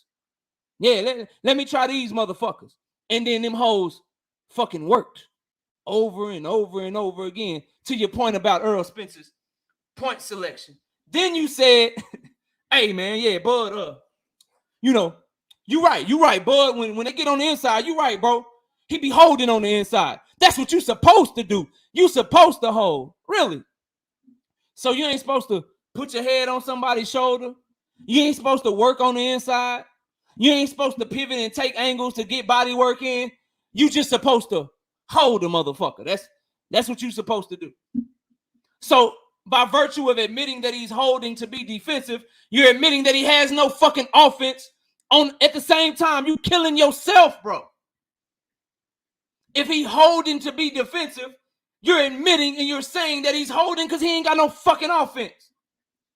But he gonna come up from 135. He gonna come up from 140. He gonna come up to 147 and hold Errol Spence and get Errol Spence to get up off his ass on the inside when Kell Brook, big, strong, in his prime, fucking big welterweight having ass, couldn't even keep Errol up off of him. He couldn't even clinch Errol Spence, but Bud gonna clinch him, no. All right, whatever you say. What else you say, bro? You said Terrence Bud Crawford's performances have been better than Errol Spence Jr. Cool, no problem. How many 2-division champions has Bud Crawford fought at welterweight to get those performances? 0. How many future Hall of Famers did Bud Crawford fight to get on the to do that shit, bro? That Errol Spence didn't fight. How many, bro? How many of these great performances that he had? How many of those people were fucking Hall of Fame fighters that Errol Spence didn't beat first? How many of those people didn't also get knocked out by other people? His great performance against Amir Khan at welterweight, had Amir Khan been knocked out multiple times before Bud got to him? Yes or no? His great performance against Mean Machine, didn't Mean Machine get knocked out by a fucking prospect? Yes or no? So these performances, they keep getting better and better against who, bro? Ain't this shit supposed to be about who you fight in these performances? So he gonna beat Earl because he having good performances against people that ain't on Earl level. Against people that ain't world champions. Against people that Earl already fucking beat. That's why he gonna beat him, because he was having better performances against people, A, that Earl either already beat, or B, that are fucking journeymen or contenders at best. The fuck, bro? Like, all right. But you said that shit, though. You said that shit. Then this is what they do. This is what they do. Then what he counting on? Because we supposed to say, why Bud win the fight? He counting on injury history. And the man counting on Errol Spence being drunk. That's what he brought up. He don't want to talk. He couldn't talk about it in the ring no more. So in the middle of his round, hey, man, Bud going to beat Earl just because, you know, Earl is drunk, bro. Bud gonna beat Earl because you know Earl, man, he injured, bro. He got injury history and shit. So that's why Bud gonna beat him. Did he show any effects of the injury in the Ugas fight? Look pretty goddamn good to me. Look pretty goddamn good to me. So you made an argument for some shit that you can't even put eyes on because the man ain't even showed you that that's what it is, that it's affecting him in any way. But let's keep going. I got you, blood. I'm getting everything. I got it all, blood. I got you. It's easy. You also said that Earl has bricks in his shoes, that he can't move. Okay. I challenge you again. When is Bud moving right now at 35? I challenge you again. You said you only as good as your last fight. Was Bud Crawford moving in his last fight? Was he moving in his last fight? Then you capped. And I don't think you can win shit by capping, but we'll see what the judges say. You said, bro, you had the nerve to say that Errol Spence Jr. is out of shape every fucking time that we see him. Errol Spence literally like a day or two ago,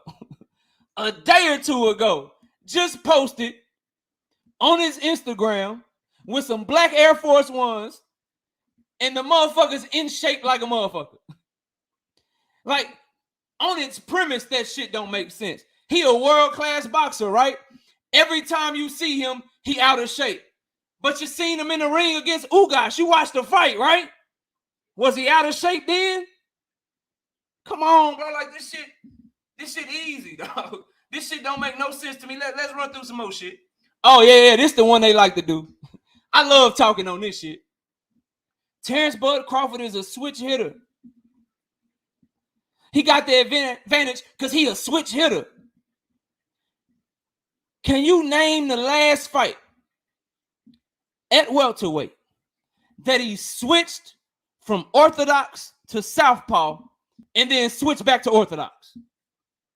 That man don't switch, bro. He start off in orthodox. He jab. He end up getting out jabbed by Kell Brook. Sean Porter be giving him problems. Jose Benavidez be more competitive than he should. And then he say, you know what? Let me go ahead and switch stances then. Let me go ahead and go to my best stance, which is the southpaw stance. Let me do that shit. Which leads me to this ring IQ shit that people keep bringing up. Which brings me to this ring IQ shit. Errol Spence Jr.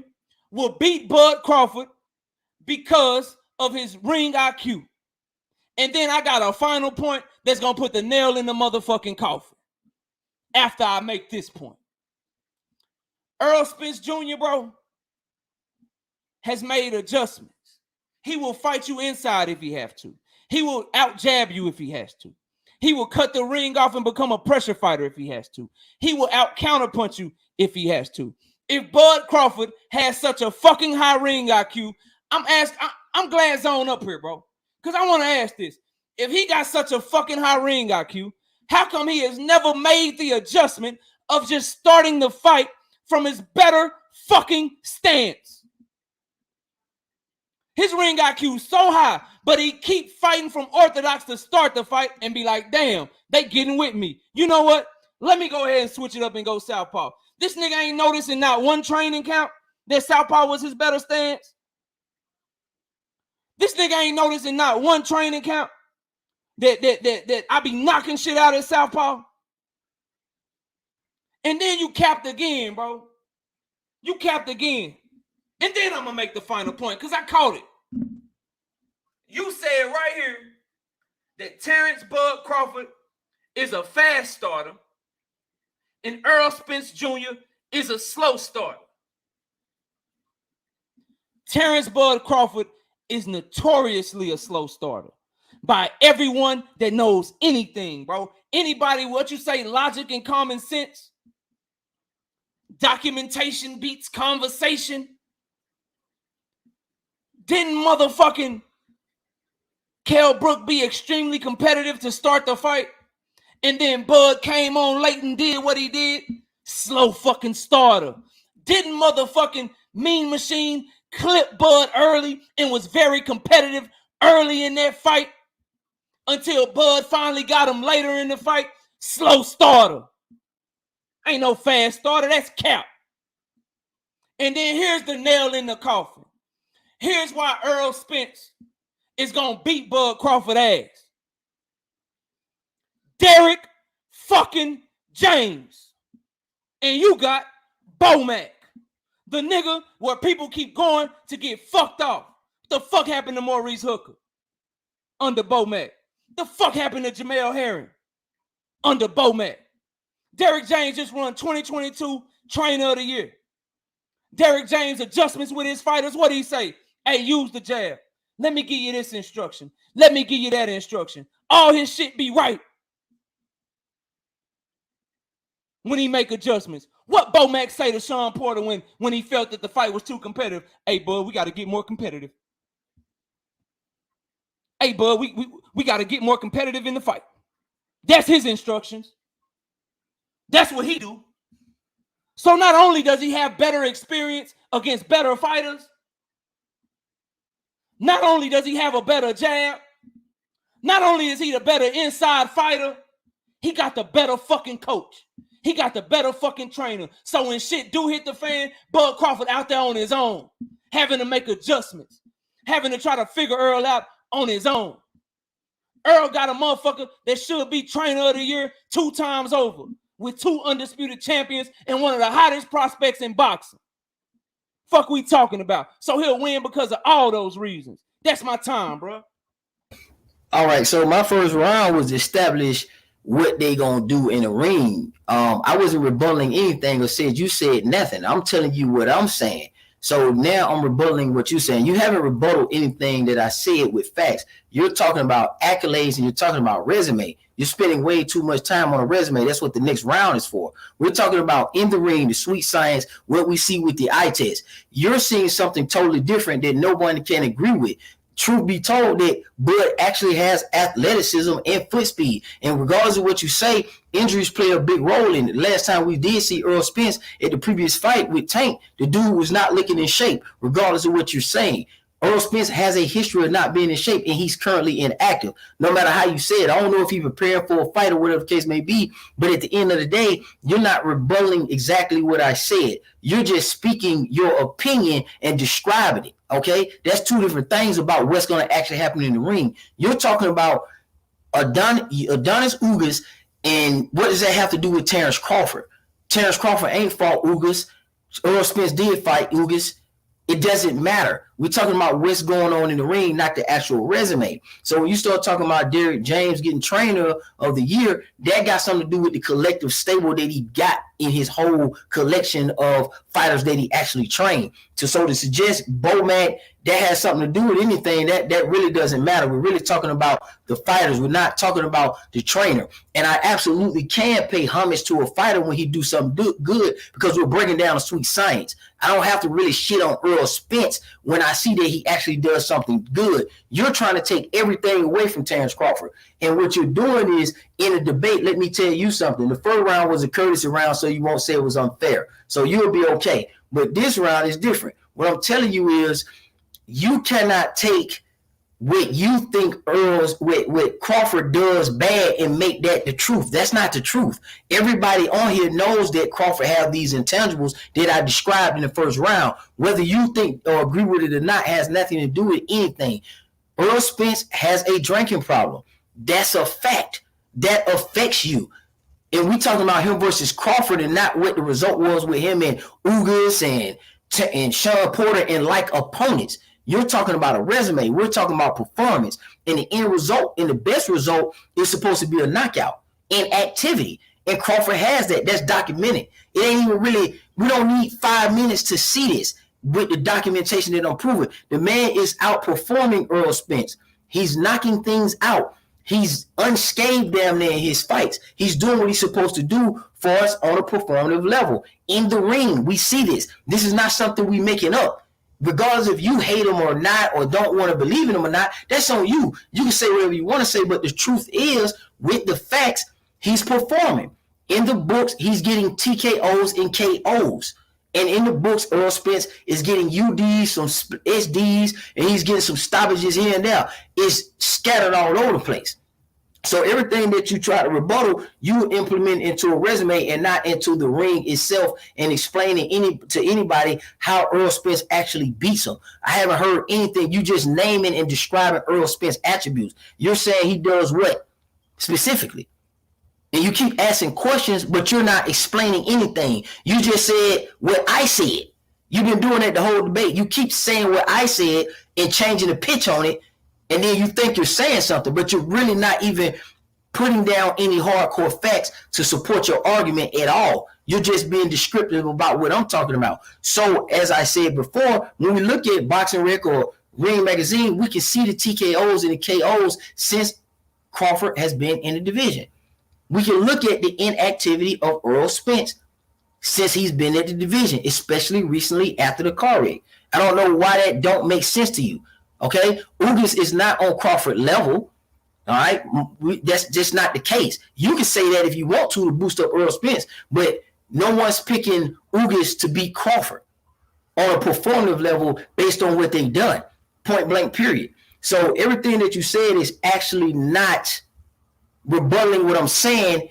You're just telling us lies and lying on Crawford, saying what he don't do to make it appear that you're rebutting. That's not how a rebuttal works. That's not how a debate works. I can absolutely give Terence Crawford credit for what he do on the inside, because clinching, okay, like Andre Ward used to do, dirty boxing like Bernard Hopkins do, although that's not a preferred tactic, that do save your ass. That's a part of boxing, whether you like it or not. I'm not conceding a debate because I mentioned something that we all see.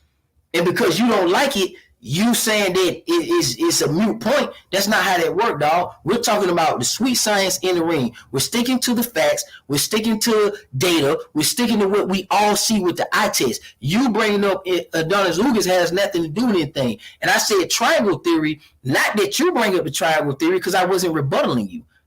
I wasn't rebutting you. I was laying down my premise. The triangle theory don't fucking work. Okay?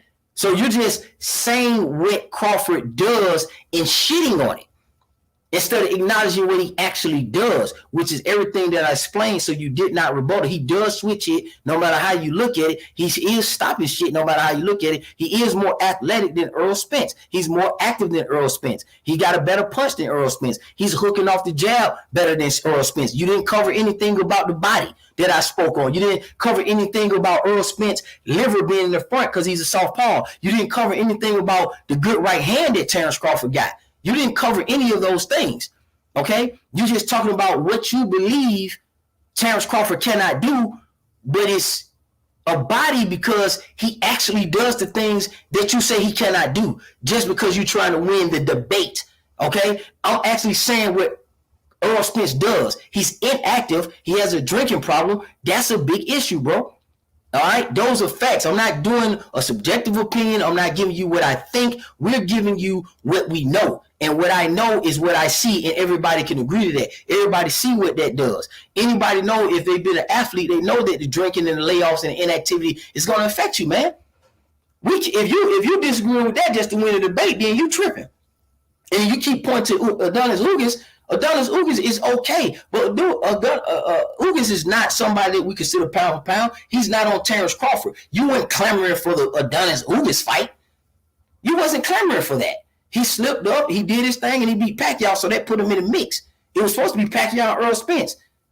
That would have been a better gauge if you're going to sensationalize something. But you can't sensationalize Ugas and Ugas' eye or Kell Brook in his eye because Terence Crawford stopped him like he's supposed to. Regardless of how long he's been out the weight class, he went inactive at 154, and you could argue that 154 is a stronger division than 147. Kell Brook was fighting at 154, got back down in weight, said he was in the best shape of his life, regardless of what you're saying. Kell Brook said he's in the best shape of his life, and he won't make any excuses if he goddamn lose to fight the Bud. That's clear as day. All right, man. That's round 2 in the books. Before you go to the judges, bro, I got a lot of super chats I gotta catch. Then y'all got most definitely. Hold on. Which one was it? It wasn't that one. Oh, here we go. Shout out Rozilla Jones. Oh no, we caught that because then right under that one is this one, and then that one. Okay, here it is. All right. Shout out Rozilla Jones with the $2 in super chat says, "Go heat your ramen noodles up, my boy." And then shout out to Carl Brown in super chat says, "You have to tell us how you see Bud winning. You hoping." And then shout out to Rozilla Jones back in the super chat says, "Bo Mac got his nephew on here trying to debate for Bud." Shout out to Rozilla back in the super chat again says, "Bo Mac got a special snack regimen, exclusive shit." And then shout out to Jesse Green with the $5 in super chat says, "Floyd Mayweather, easy work. KO doing his thing. Good debate." Shout out to Schizo Paul with the $5 in super chat says, "Salute KO bringing facts on facts. 100 man down boxing." And then shout out to Real Spill Midwest Boxing Talk in the building with the $5 in the super chat says, what opponents have been step up fights for Bud other than a semi-retired Sean Porter. And then shout out to Rozilla Jones back in the super chat showing love says, "You say all that Bud ran from that contract." And then shout out to Big Dog Willie, hashtag Con the Goat is back, hashtag TWT. Big Dog Willie say with the $5 in the super chat, he say, "Bo Mac is a better trainer than James. Bo Mac ate 5 sloppy joes in 3 minutes. Can Derrick James do that? Bo Mac fart cans destroy tanks, KO, stop the cap." Big Dog Willie, you stupid, bro. I don't even know why but hey, I appreciate that. You want to say some more stupid shit, bro, and drop a super chat, we'll read that shit, man. All right, man. Y'all go ahead and go to the judges, dog. All right, check this out, man. So that's round 2 in the books right there. Who wins the fight? Both of these guys presented their cases. Both of these guys had their rebuttals. This time I'm gonna start with my man Hyplo. Who do you have winning round 2? Yeah, I thought that was a great round. Both guys did really well. I would give it to Zone based on the very end of his rebuttal. I was waiting to hear him say that knockout didn't address a few of the things that he mentioned as possible keys to victory. But yeah, it was very close, man. All right, we got 1-0, Coach K Zone 6. All right, Ryan Clark, who you got for round 2, boss? I'm gonna go with the slight edge to Coach K. I just like the points he was hitting on about Bud being, very versatile, switch hitting, and him living a clean boxer life, and with the athleticism and the footwork and stuff like that, man. That was good key points. Even though, man, KO made some good key points, man. It was real close, man. All right, we got 2-0, Coach K ahead. Rollo Jenkins, who you got for round 2? Yo, I'm gonna say KO got a good debate style. I like what he's doing. But in this one here, if I needed to argue for Bud, I would just use what KO was saying. You know what I'm saying? So for me, this one was an easy one for Zone. You know what I'm saying? He brought up the way he presented his case was good, but what he was presenting wasn't. You know what I'm saying? So that one gonna be a 3-0 for Zone on this one. Okay, we got a 3-0 for Zone. Zone 6, Coach K, take round 2. All right, for anybody that did not come into the debate at the beginning, KO won round 1. Coach K just won round 2. So now it's 1 round apiece for these two guys. We're going into round 3. KO, present the next question, boss. Chill, I go first because I want to keep it fire. It's a good one. I go first. If you cool with that. You cool with that? Don't matter to me. Let me just run the let me run this money real quick. Hold on, bro. Do your thing, boss. All right, we got shit. Where did shit go, bro? Oh, we got Rozilla back in the suit. Goddamn. Shit freezing up. My bad, y'all. I'm trying to get y'all a super chat, but I'm trying to keep this shit flowing. Shout out to Rozilla Jones with the $2 in super chat. Bud gonna fight David Alverline on BET Prime again? Nah, bro. Nah, you better not do that shit. All right, then we got hold on, bro. This shit jumping. Man, I see y'all super chat, bro. They coming so fast. I gotta hold on, bro. All right, here we go. Sean Clark in the super chat with the $5. He say Bud left over. Hold on, goddamn. It's like it's popping up, but it's not. Okay, yeah. Bud left over. My bad, Sean, bro. It's true. Okay. Bud left over $20 million on the table to not fight EJ and put a cap on himself by not taking a chance, which is worse than taking a chance on losing. And then we got one more. I think right side came through and dropped some on us. And then after I read right sides and I read JD's, bro, we gotta get back to the debate. So all super chats will be read after the 3rd round, y'all. We gotta keep this shit flowing. I'm trying to go watch these Lakers try to get this dub. Shout out to Right Side with the $20 in the super chat. Says salute KO and Zone fire debate, the people's work. All right, and then we got one more super chat from my boy JD coming through heavy. With the $5 in the super chat. He say, what did he say? These are examples of biased judges. It's all good, JD. Hey man, we doing the thing, man. We good. Ain't no crybaby shit over here. I'm solid. I'm good. We straight. All right, we go ahead, bro. Let me put the question up, bro. 1 second. All right, here we go. Bam. All right, man. We got the 3rd round right here. You see what the question is? Who's the best fighter? So, Coach K, you say you're gonna go first this round? Yeah. Go ahead and cook, boss. All right. So first off, wait. Go ahead. Y'all saying who's the best fighter? Like, is this like resume or something? Like, that's a very vague kind of a thing. Like, who's the best fighter in a sense? Can we narrow that down? That is kind of vague. Can we narrow it best fighter down based on what? We can do. We can do based on from the debaters. Based on what, Zone? Based on what? We can change. Based on what? Okay, y'all need more. So how accomplishments then? We're gonna have to go with the accolades because that's what we'll do. We already did styles. We already did who dug in who, so it's gonna have to be based on the let's do resume. Let's do accolades include your resume. Yeah, let's do resume. Exactly. Both on one and the same. I got you. Resume and accolades. So off the top, Terrence Crawford is undisputed. Terrence Crawford set the trend for the undisputed in the new era since Jermaine Taylor. So everybody is really following that trend. Undisputed cannot be denied. There's actually no rebuttal for becoming undisputed. Regardless of how you feel about an opponent at 140, the belts are the belts, and that's what we look to see, consolidation. So when it comes to 140 in undisputed, Terrence Crawford got that because he was an undisputed champion, which is 4 belts. Errol Spence has only had 3 belts in his total career. Terrence Crawford jumped up to welterweight and don't want a 5th belt already, not to including the one at lightweight. So he's 6 belts up on Errol Spence, and he did it in multiple weight class, which is the true definition of pound for pound, and that's why Terrence Crawford is considered to be rated high on the pound for pound list by even Errol Spence fans. Now, we might have an argument between who's rated higher at welterweight, but currently as it stands, Errol Spence is inactive. He's not rated. Your boy Terrence Crawford is rated and to be considered the number 1 guy in the division. Although I understand that Errol Spence is unified, that still doesn't take away from the accomplishments of Terrence Crawford with the belts that he have to his arsenal. Undisputed is going to reign supreme. Lineal is going to reign supreme. Ring Magazine belts is going to reign supreme. Errol Spence does not have Lineal. Errol Spence does not have Ring Magazine. Errol Spence only has 3 belts.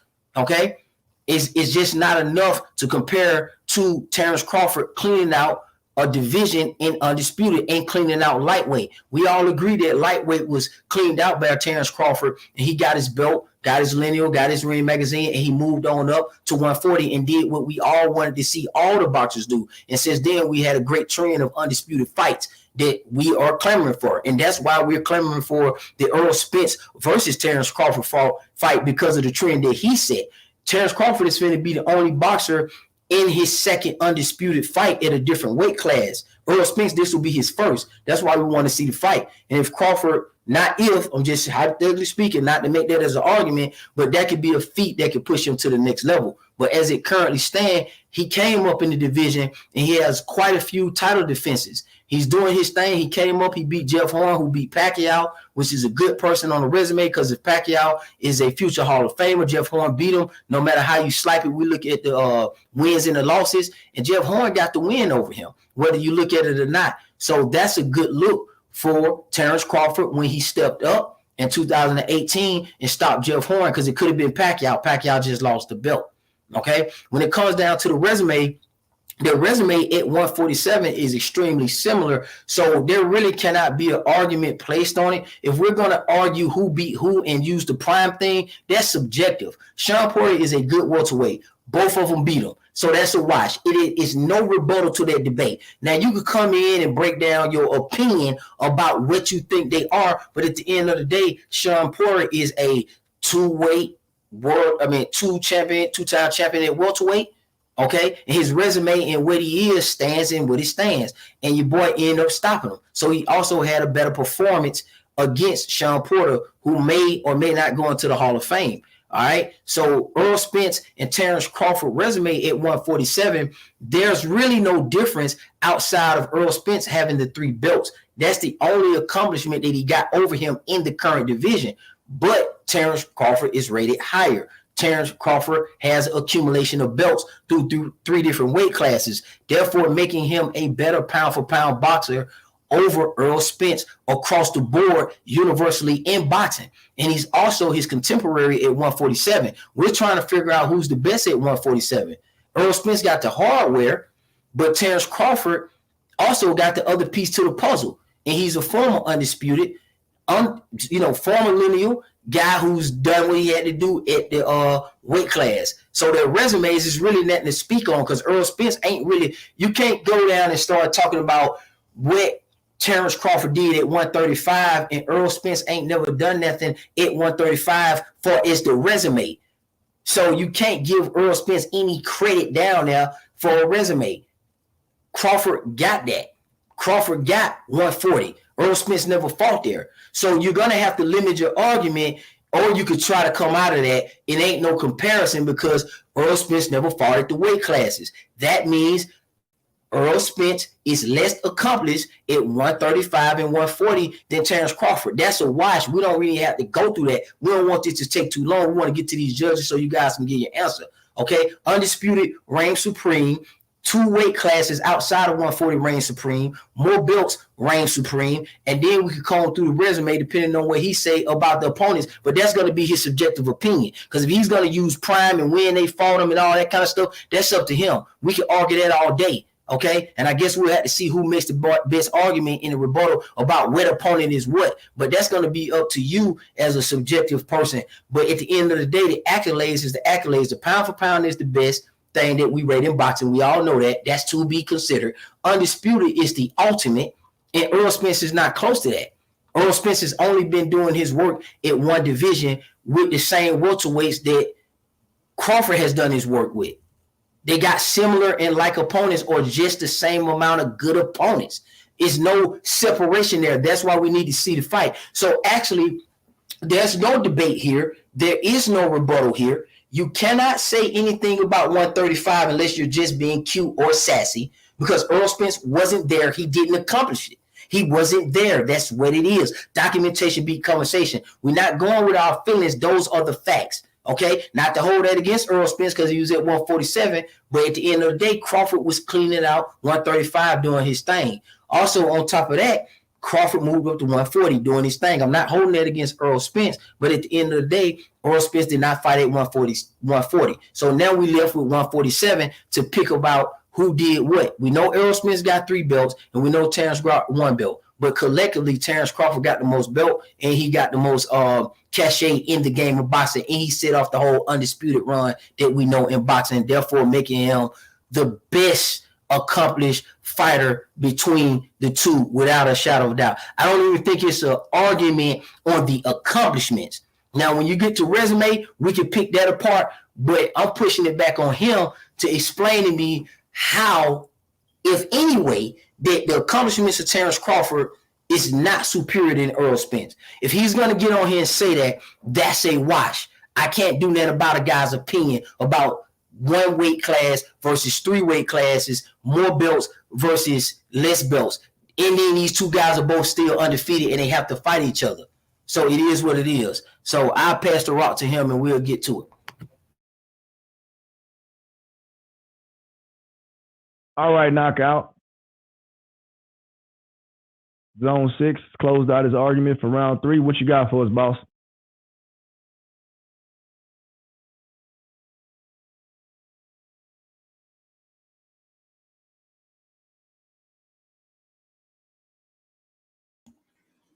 Hey, my shit tripped out. Can y'all hear me? Yeah, you good to go, boss. We hear you loud and clear. So who has the better resume? Who's the better fighter? That's what we talking about. It would be great if all that mattered in life was your accolades and your accomplishments. But what's the most important thing on a motherfucking resume is who the fuck you actually fought to get those accomplishments. When did you actually fight them? See, the reason he don't want to talk about who Bud Crawford fought is because that shit don't add up with the narrative that he trying to paint for y'all. See, what he won't tell you is that Bud Crawford pales in comparison to the fucking fighters that Earl fought when he fought him. So Bud Crawford win against Ricky Burns for his world title. Ricky Burns turned out to be not that fucking good. Okay? Thomas Delorme getting knocked out by fucking prospects. You got Victor Postol getting beat by prospects. You got all of these fights that Bud Crawford got his accolades in were against subpar opponents. Do we want to see great fights? Or do we want to see people get a bunch of accolades based on who the fuck they signed with? Because that's what it boils down to. You notice how at 135, what fucking belt was that? It was a WBO belt. He didn't get that belt because he beat a great opponent. He didn't get that belt because he did something that was so great. He got that belt because he was signed the top rank. Then you said that the man cleaned out the division at 135, but he never unified at 135. How the fuck can you clean out the division when you only got 1 belt in that motherfucker? So that turned out to be cap. Then you talk about his undisputed run, but you don't want to mention that undisputed run included Julius Ndongo for 2 fucking belts. 2 fucking belts, bro. The same Julius Ndungo that, as I told y'all, motherfuckers, he got knocked out by multiple people since fighting Bud. He done lost 7 or 9 fights. Who you fight for that motherfucker matters, bro. Your accolades be damned. It's who you fight. It's the reason that Devin Haney ain't getting the respect that his fans feel like he deserves right now because of who he fought for his fucking belts. Everybody still want to see him fight Tank and Shakur because those are the ones. People don't want to see Bud fight Earl because of his belts that he got at 140. No one respects them. People don't want to see Bud Crawford fight Earl because he the WBO champion who beat Jeff Horn. They want to see Bud fight Earl because they are supposedly supposed to be the best two. That's why. And that's based off what people see in the fucking ring. And I find it funny, bro. I find the hypocritical shit very, very fucking funny. Up in the chat and up here on this panel. So now we giving credence to Jeff Horn to try to make your argument because you said Jeff Horn beat Manny Pacquiao. The same fucking Manny Pacquiao that Yordenis Ugas beat, but you don't want to give Yordenis Ugas credit. As a matter of fact, you fucking shitted on Yordenis Ugas your whole second round. Now, if you look at Earl's resume and you look at Bud's resume, it's very simple. How many multiple division champions has Bud Crawford fought? It's who you fucking fought. Was Manny Pacquiao on the pound for, was Mikey Garcia on the pound for pound list when Errol Spence fought him? Fucking yes. It's who you fought. It's who you fucking fought. And Mikey Garcia was a multiple division champion when Earl fought him. Bud don't have not one of those on his fucking resume. Not one. Name them. Danny Garcia, multiple division champion when Earl Spence fought him. Bud Crawford don't have none of them on his fucking resume. Not one of them. Then the best wins that you gave him credit for at welterweight, you gave him credit for Sean Porter. Well, ain't it a better win for Earl Spence if he beat Sean Porter first? Ain't it a better win for Earl Spence if he actually beat Sean Porter when he had a fucking championship belt? Bud fought him as a fucking mandatory. And Earl beat Sean Porter when Sean Porter was a fucking champion and in the best shape of his fucking life. Then you brought up Kell Brook. Kell Brook, Earl Spence went to his home fucking town in his home country and snatched a belt from him by knockout in the 11th round, made him quit. He beating dudes when they far closer to their prime than when Earl beat him. Than when Bud beat him. Bud is beating dudes that turn out to not be shit. Jeff Horn ain't shit, bro. You just want to give him credit for Jeff Horn because you're making this whack-ass argument. That's why you keep talking about accolades. You won't talk about who Bud actually fought. You don't want to talk about Postal, who's supposed to be his best win at 140, but Postal lose big fight after big fight after big fight. You don't want to talk about him. You don't want to talk about Amir Khan, who got knocked out about 4 or 5 times before he ever fought Bud. You don't want to talk about Jose Benavidez on one leg as a fucking title defense. You want to bring up whack-ass accolades to hide the fact that he got those accolades fighting fucking nobodies. That shit don't make your resume strong. That make your shit padded. That make you a stat padder, bro. You ain't never fought the best. Who has he fought that is the best? Name one of them. Did he fight Adrian Broner when they was in them lower divisions together? When Adrian Broner was stepping on shit as the youngest 4-division champion? Did he fight him? Did he ever catch wreck with Mikey Garcia? Did he catch wreck with Danny Garcia when they was down there? Did he catch wreck with anyone that we consider to be top fighters? No, he got his accolades because of who he was signed to. He got his accolades because Top Rank had control of the 135 and 140 pound division. That fucking motherfucking pound for pound list you keep quoting, it's an ESPN fucking list. What network did he fight on? Who got the Top Rank deal? Fucking ESPN, bro. Fuck is you talking about to me about his weak ass accolades? I don't give a fuck about your accolades. Who did you fight to get them? And Earl fought way stiffer competition to get his accolades. He's a unified champion right now, taking belt after belt after belt from people who beat people that you give your guy credit for, but you won't give Earl credit for him. That shit makes no sense. None whatsoever. You want to talk about resume? Which one of them is a former Olympian?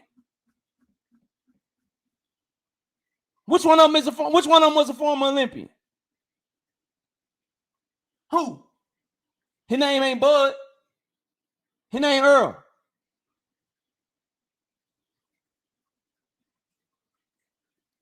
I don't understand what we're talking about. I don't understand these arguments. I dare you to bring up who he actually fought. You won't do it. You'll spend time talking about lineals. You'll spend time talking about undisputed and accolades and shit, but you won't talk about who he actually fought. I will, though, because the best wins on Bud Crawford's resume, Earl beat them all first. Yeah, the best ones. Sean Porter is a potential Hall of Fame fighter that Bud Crawford beat. Well, Earl beat him first. Kell Brook is a former world champion that Bud actually beat. Earl beat him first. Jose Benavidez or Danny Garcia, who the better fighter? Jeff Horn or Yadinas Ugas, who the better fighter? Mikey Garcia or Victor Postal, who the better fighter? Let's run down their top names. Let's run them down. You won't do that, though. You won't put them side by side. You talk about what he got, but not mention who he got fighting it. Smoking mirrors. Weak-ass arguments. Shit that don't make no sense. Earl Spence beat the better fighters. Earl Spence beat the proven champions. And Earl Spence is the only one of these two. The only one between these two that got multiple division champions on his resume. The only one. Bud Crawford has none of that. And it's the reason that Earl Spence is seen as the top welterweight. How are you above Earl when you ain't even considered the best in the man in your division, bro? How your resume strong when you got and then you said he set a trend for undisputed. You had the nerve to say that Terence Crawford set a trend for being undisputed. So nobody was undisputed before him. I see you scrolling. Go ahead and scroll. Yeah, scroll that shit. Get yourself ready. Who in the fuck did he who really beat, bro? These are you talk about questions that I have to answer. Name the people that he beat compared to the people that Earl beat. He has one of the weakest runs of undisputed that we have in the history of boxing, bro. He ain't going on no Josh Taylor run. He ain't going on no Alexander Usyk run. He got 2 belts from a trash can. And you giving him credit for it. Come on, bro. Stop the cap, man. Stop the cap. Earl Spence has a far better resume, and it's simple because he fought the better fighters. Accolades be damned. He beat all of Bud Crawford's best welterweight opponents before Bud Crawford beat him, and he's the only one that's fighting multiple division champions while Bud Crawford is fighting trash cans, bro. That's my time. All right, check this out. That was the 3rd round. We got the 3rd round in the books as far as those guys making their arguments. This right here is the rebuttal round. Zone 6, it's on you, boss. All right, so he pretty much conceded to me that Bud has the better accolades. So I feel like that's one for me because he's admitting and saying that's all I'm finna talk about. But that's the 1st round. So now I'm rebutting your resume argument because that's what you have to lean on because by default, we know that Crawford has the better accolades. So far as a resume, that's not true what you said. That's a body. Gamboa, are you saying Gamboa is not a multi-weight world champion? You see what I'm saying? So that's false. You can't just get on here and just be making up stuff and lying. But let's go ahead and comb through the resume. I understand your point of trying to say who beat who last, but he still got to fight. But he also outperformed Errol Spence as well, too. That's what you're supposed to do if you're going to fight a person last. He beat Sean Porter. That doesn't change the resume, dog. We already talked about the performance and the accolades that come along with that. You know that Sean Porter, just like I know, is a two-time world welterweight champion. But he also got it when Keith Thurman relinquished his belt to allow Danny Garcia and Sean Porter to fight for it. And then they said Keith Thurman could come back and pull that card whenever he wants to, and Errol Spence refused to fight for that because he refused to fight Keith Thurman. So you're not giving the whole entire context of there. You're saying that people are not multi-weight world champions when that's not true. You're just making stuff up. So that's a rebuttal to what you're saying. That's what we call a body. Okay, so you already conceded the accolades. Then your misrepresentation of Crawford's career and what multi-weight world champions he's faced is false. Also, Diaz was an Olympian. You started talking about Olympians. Errol Spence was an alternate. Okay, but Diaz was a gold medal, and Terence Crawford also fought him. He was undefeated. When he fought Victor Posto was undefeated. You're trying to talk about what Crawford has done to these guys that has long-term physical effects. Crawford has nothing to do with what happened with these guys afterwards. What we like about Crawford is fighting these guys in their prime at the time that he needs to fight them, when he needs to fight them. He's already proven that. We don't get ducking from Crawford at all throughout his whole entire career. When we get to 135, 140, we have no ducking issues. No one complains about his career until we get to 147 and we get to Errol Spence's potential fight. That's all of a sudden when the ducking starts. Okay, so I can't hold somebody accountable for a pattern that they don't exhibit. This man has fought everybody. Ricky Barnes is good. He was a champion. You got to fight him. They didn't put all the titles on the line for no reason, just for him to fight Ricky Barnes. And then he went over to Scotland and beat him. He went on somebody else. He went on foreign territory, just as Errol Spence did with Kell Brook. And then Kell Brook did lose to Bud second, but Bud got stopped by him viciously and faster. Okay, that's what you're supposed to do when you go second. Sean Porter, he sent Sean Porter into retirement. A lot of people like to try to act like Sean Porter was not in his prime. Sean Porter's just one of those guys who retired early. Okay, and whether you like it or not, even if you take the accolade of the belt of the WBO belt off Jeff Horn, he won the belt. The belt was on the line for Jeff Horn and Terence Crawford. Pacquiao lost the fight. What do you want Crawford to do? Not fight for the belt? Not get the scalp of Jeff Horn? Duck like Errol Spence and PBC fighters doing? No, that's not the case, man. Okay, so he jumped up, fought for the WBO title, and the guy who beat Pacquiao, who's a future Hall of Famer. That's a good victory for Jeff Horn, and that's also a good accolade with the belt on his resume. Benavidez, solid. You talking about mandatory? Sean Porter was a mandatory. Sean Porter was actually trying to get out of the fight. And then we found out that you have to exercise the mandatory, which exposed Sean Porter. Sean Porter was not trying to fight him. Danny Garcia is no longer in the division.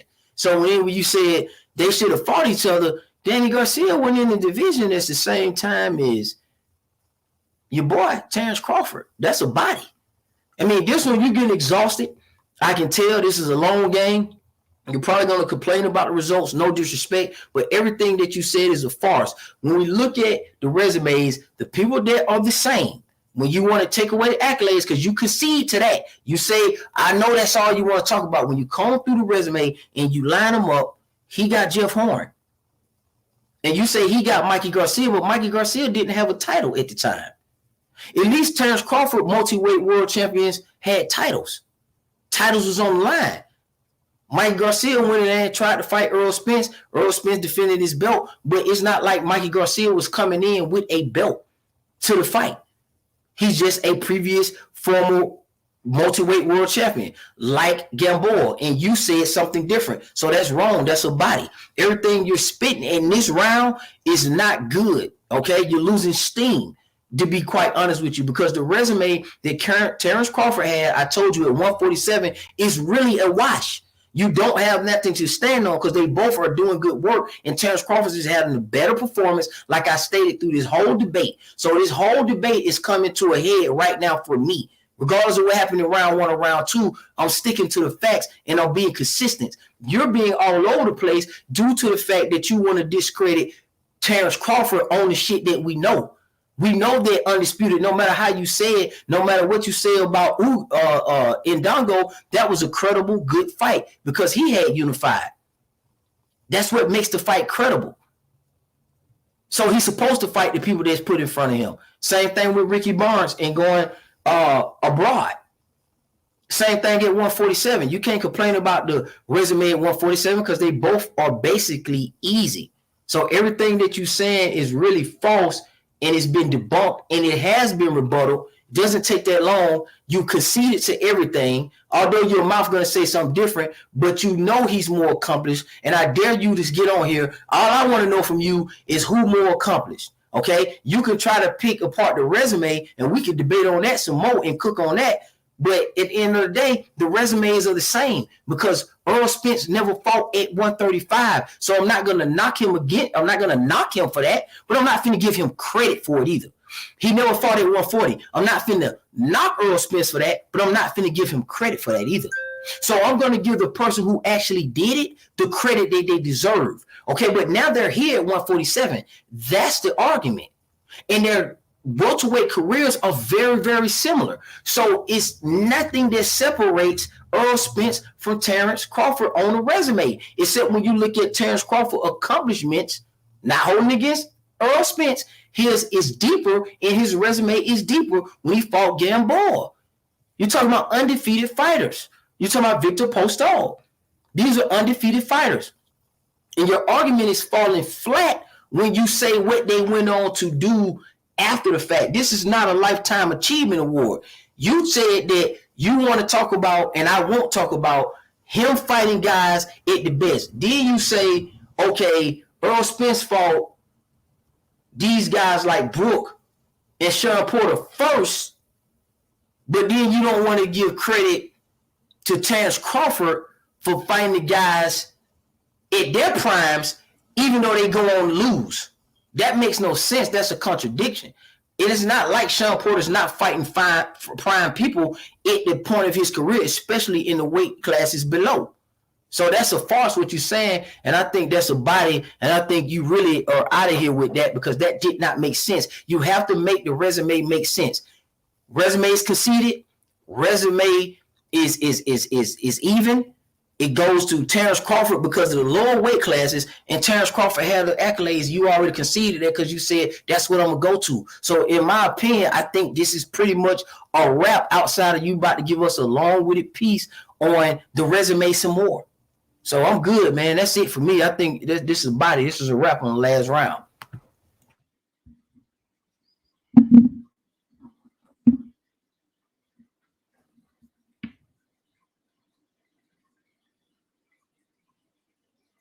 All right, Phil, it's on me, right? You still moderating or you?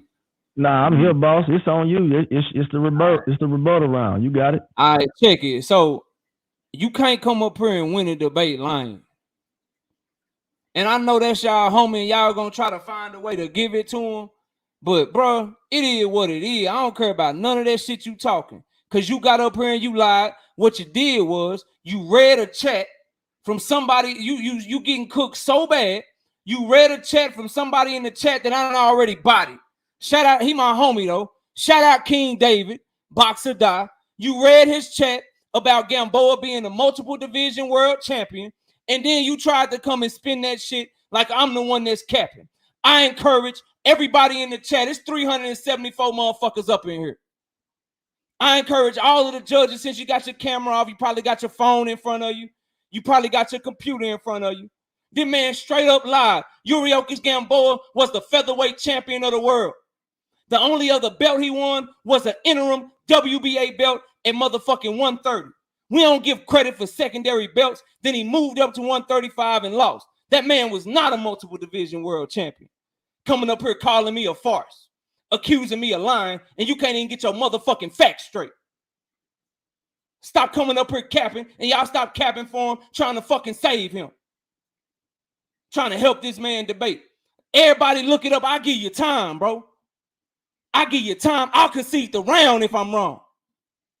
That man was a featherweight champion, fought for an interim belt at 130, and then moved up to 135 and lost to Terence Bud Crawford. That nigga ain't no multiple division champion. Quit coming up here lying on my shit, bro.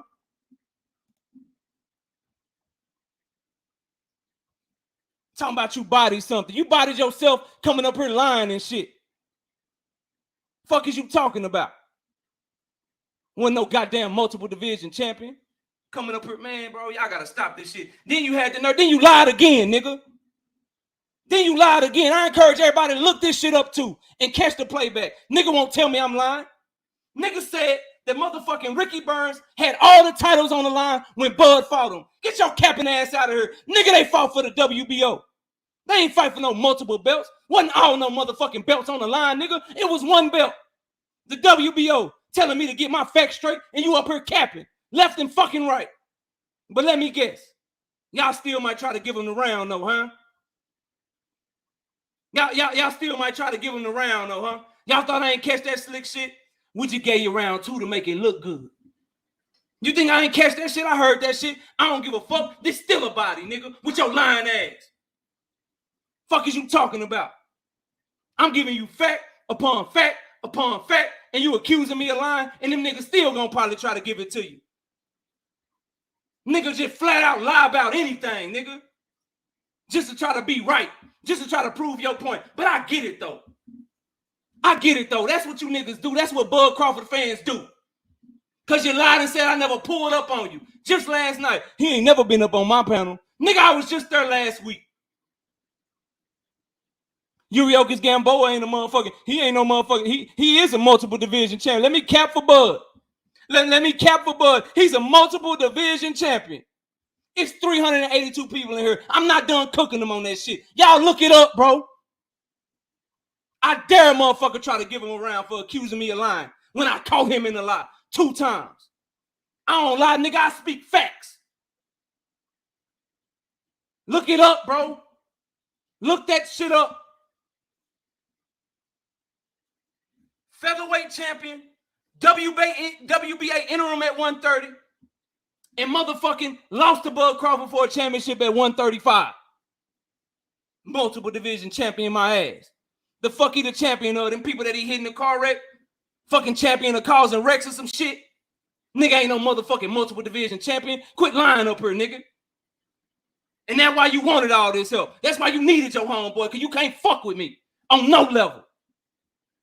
Then you, nigga, like we don't cover boxing, bro. We don't watch boxing. When him and Ricky Burns fought, it was all the belts. All the belts was on the line.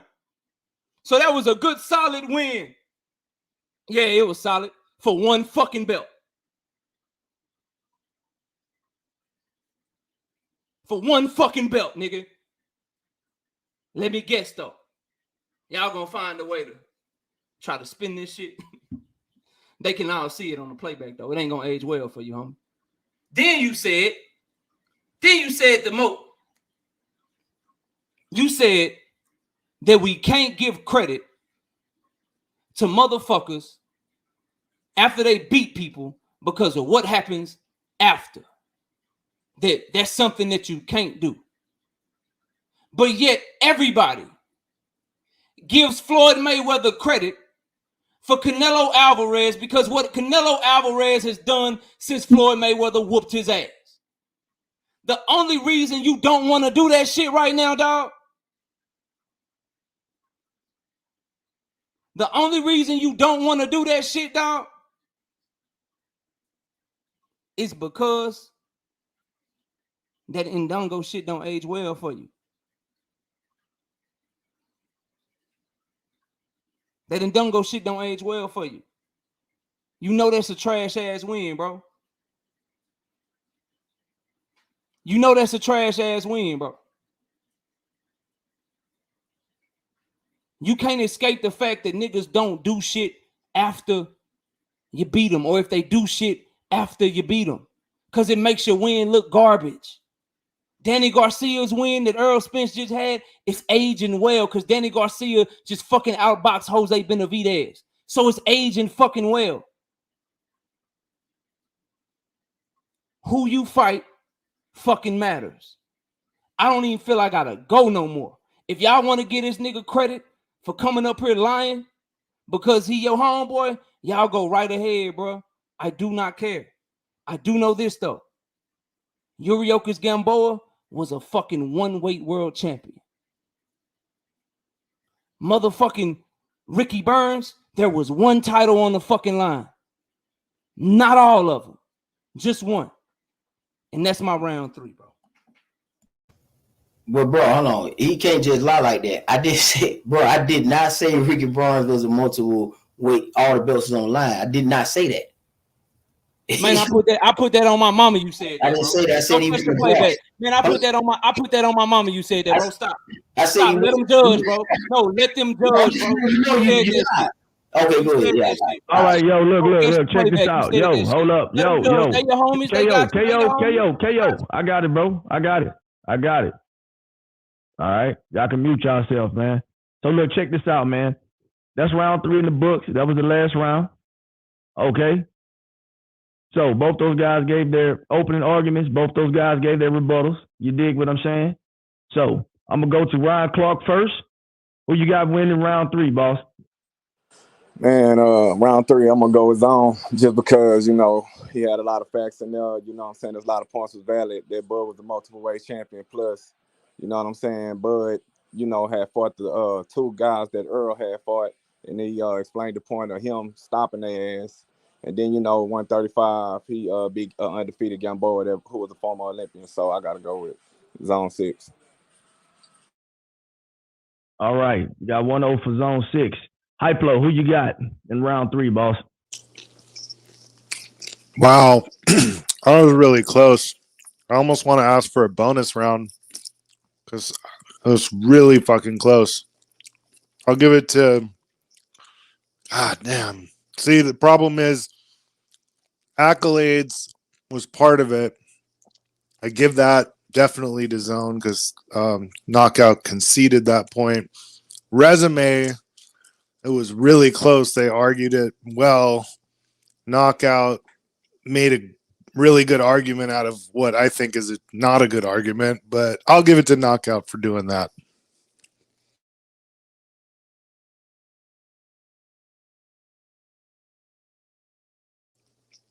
Guys there?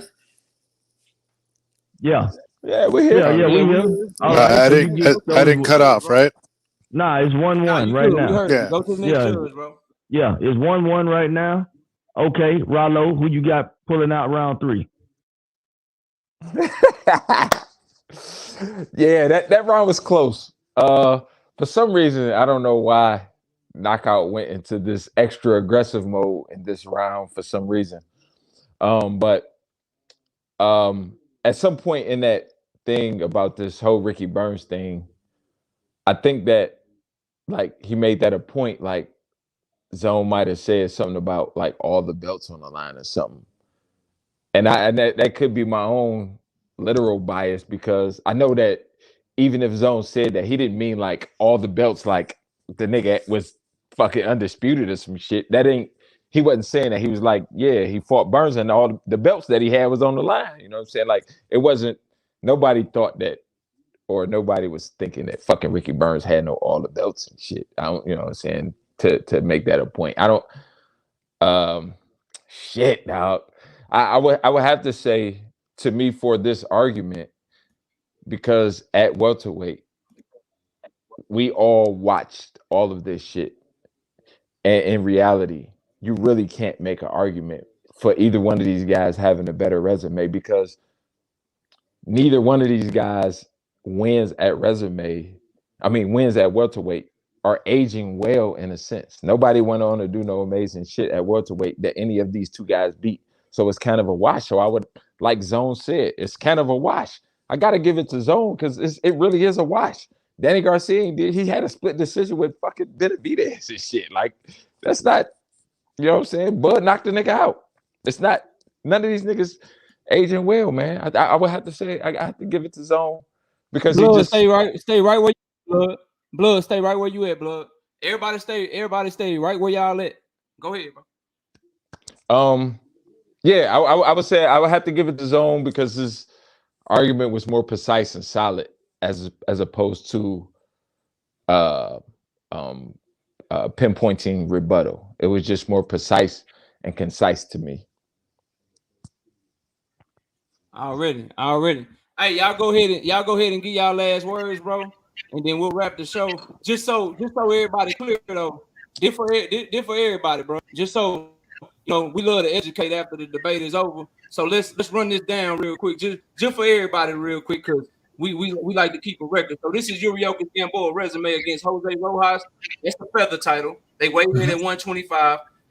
Oliver Garcia, that's a feather title. Rogers Miguagua, that's the featherweight. Victor Barros, that's a featherweight. Orlando Salido, IBF World Feather, WBA Super. Well, they both weighed in at 126 pounds. Jorge Solis, featherweight, that was on the line there too. Daniel Punk, no title on the line, moved up to 130 to fight Michael Farinas for the WBA interim world super featherweight title. Then he moved up to 135, Darius Perez for the WBA interim world lightweight title. And then he lost to Terence Crawford for the WBO world lightweight title. Multiple division champion. Where? Y'all go ahead and give y'all last words, bro. Let me ask you a question.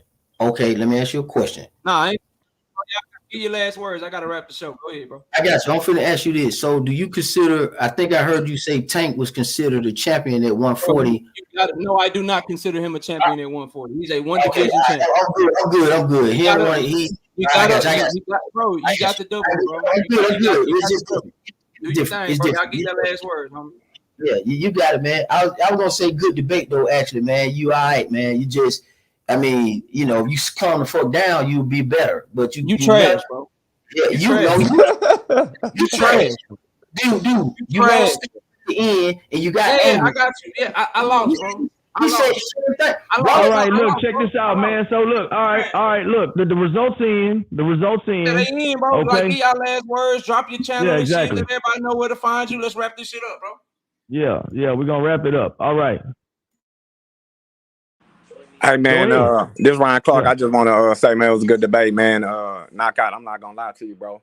You're a bad boy with that debate, man. I just felt like if that third round, if you just wouldn't have kind of got angry and kind of got off the point, my nigga, hold on, bro. You say, gotta let me talk, bro. My nigga, bro. My nigga. Your man's flat out lied. Y'all all knew he was fucking lying, and you gave him a round anyway, bro. Just give your last words, my nigga. Like, I promise I don't need no tips from y'all, bro. Man, go ahead, yo, he trying to give you back out. He trying to give you his last words, bro. Just let him say I'm what trying he to need give you flowers, bro. I'm trying to give you flowers. I don't want no flowers from y'all, bro. I just want y'all to just all right, well, see it, man. Look, man, everybody just say your last words and just you know what I mean? Do your thing.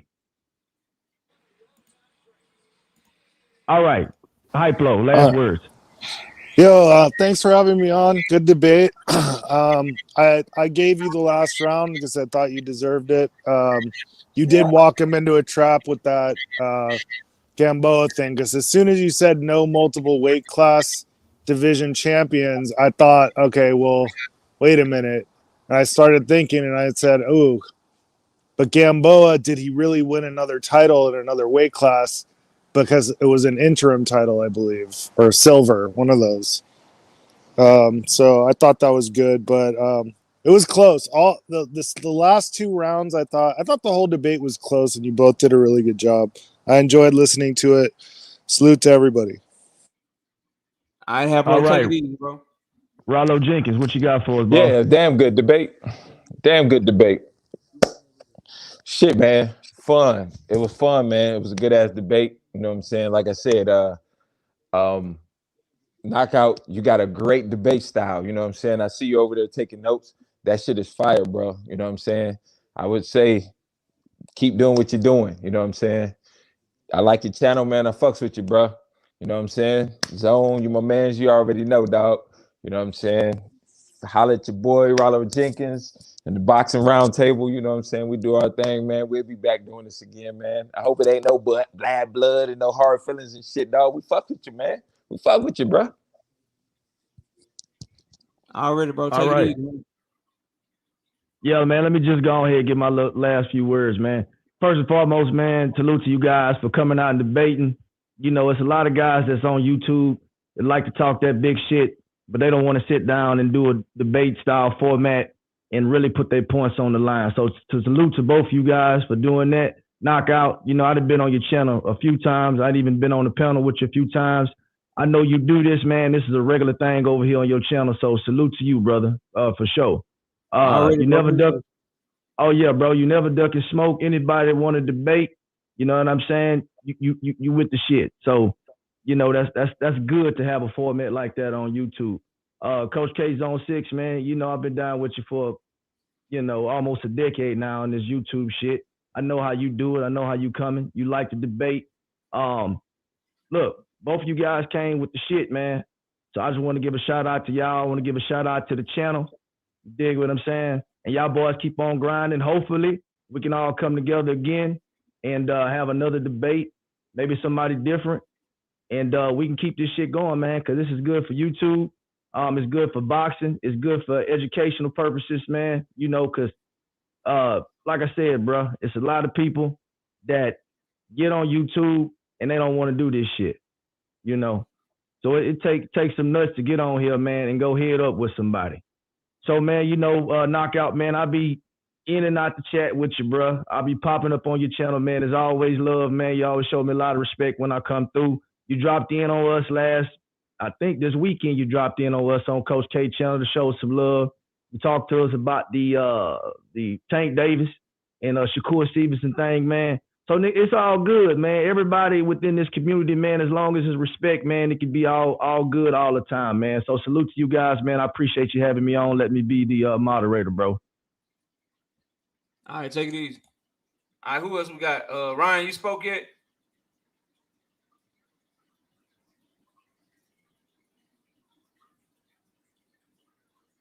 All right, I think Ryan gone. All right, Zone, give you last word, man.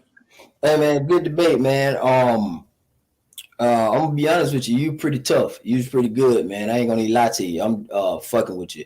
It's all good, man. If you wanna take the win, I'm just here to fuck with you. So don't take it personal. I like that. You know what I'm saying? I hope I push you a little bit to the limit. It is what it is. And ain't no hard feelings. Shit, you can have it if you want to, if you feel that way. It ain't even that deep. We just like fucking with you. So you did. Everybody know. It's on the playback. It's out here, bro. It's like everybody seen it. Everybody saw the debate. Everybody gonna have their own opinion, bro. It's all good.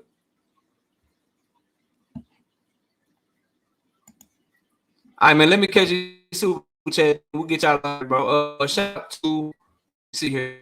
I got y'all, bro. Apologize. Oh shit. Okay, there we go. Let me catch. Here we got Real Spill, Midwest Boxing Talk in the building. Says, hold on, shit. Can the man answer that? Who were Bud's boys? Already. And then shout out to Chris Schaefer with the $10 in the super chat. Says, I agree with JD. This is not a good at all. Is making opinionated arguments. Earl's drinking will cause him to lose his opinion. Other that he said, got him. Oh shit! Shout out to Tyler Adam with the $2 in super chat. Says KO, you lost your chat, delusional and biased. Appreciate the $2, but fuck you. Shout out to you again in the $2 with super chat. KO upset, he lost, dude losing the plot again. Fuck you. Let's see, and then shout out to my brother Resilient Dad coming through in the super chat with the $50. Says KO, thank you for bringing the community together from the Bay. Much respect. I appreciate the big time love in the super chat. Y'all go over the right side. He gonna be recapping the debate. Y'all go check him out. Yeah, man. Another one in the books. You know, we do what we can. A lot of y'all don't, ain't like the judging and shit like that. A lot of y'all was like, yo, they full of shit and they all that. But that's what I had to do to get him to come over here. Otherwise, he wasn't come. So it is the baby. Y'all go watch that shit. Yeah, this motherfucker. Catch our content that we dropped to the channel today, and we'll be dropping more content tomorrow. I see y'all all real soon. We out of there, bro.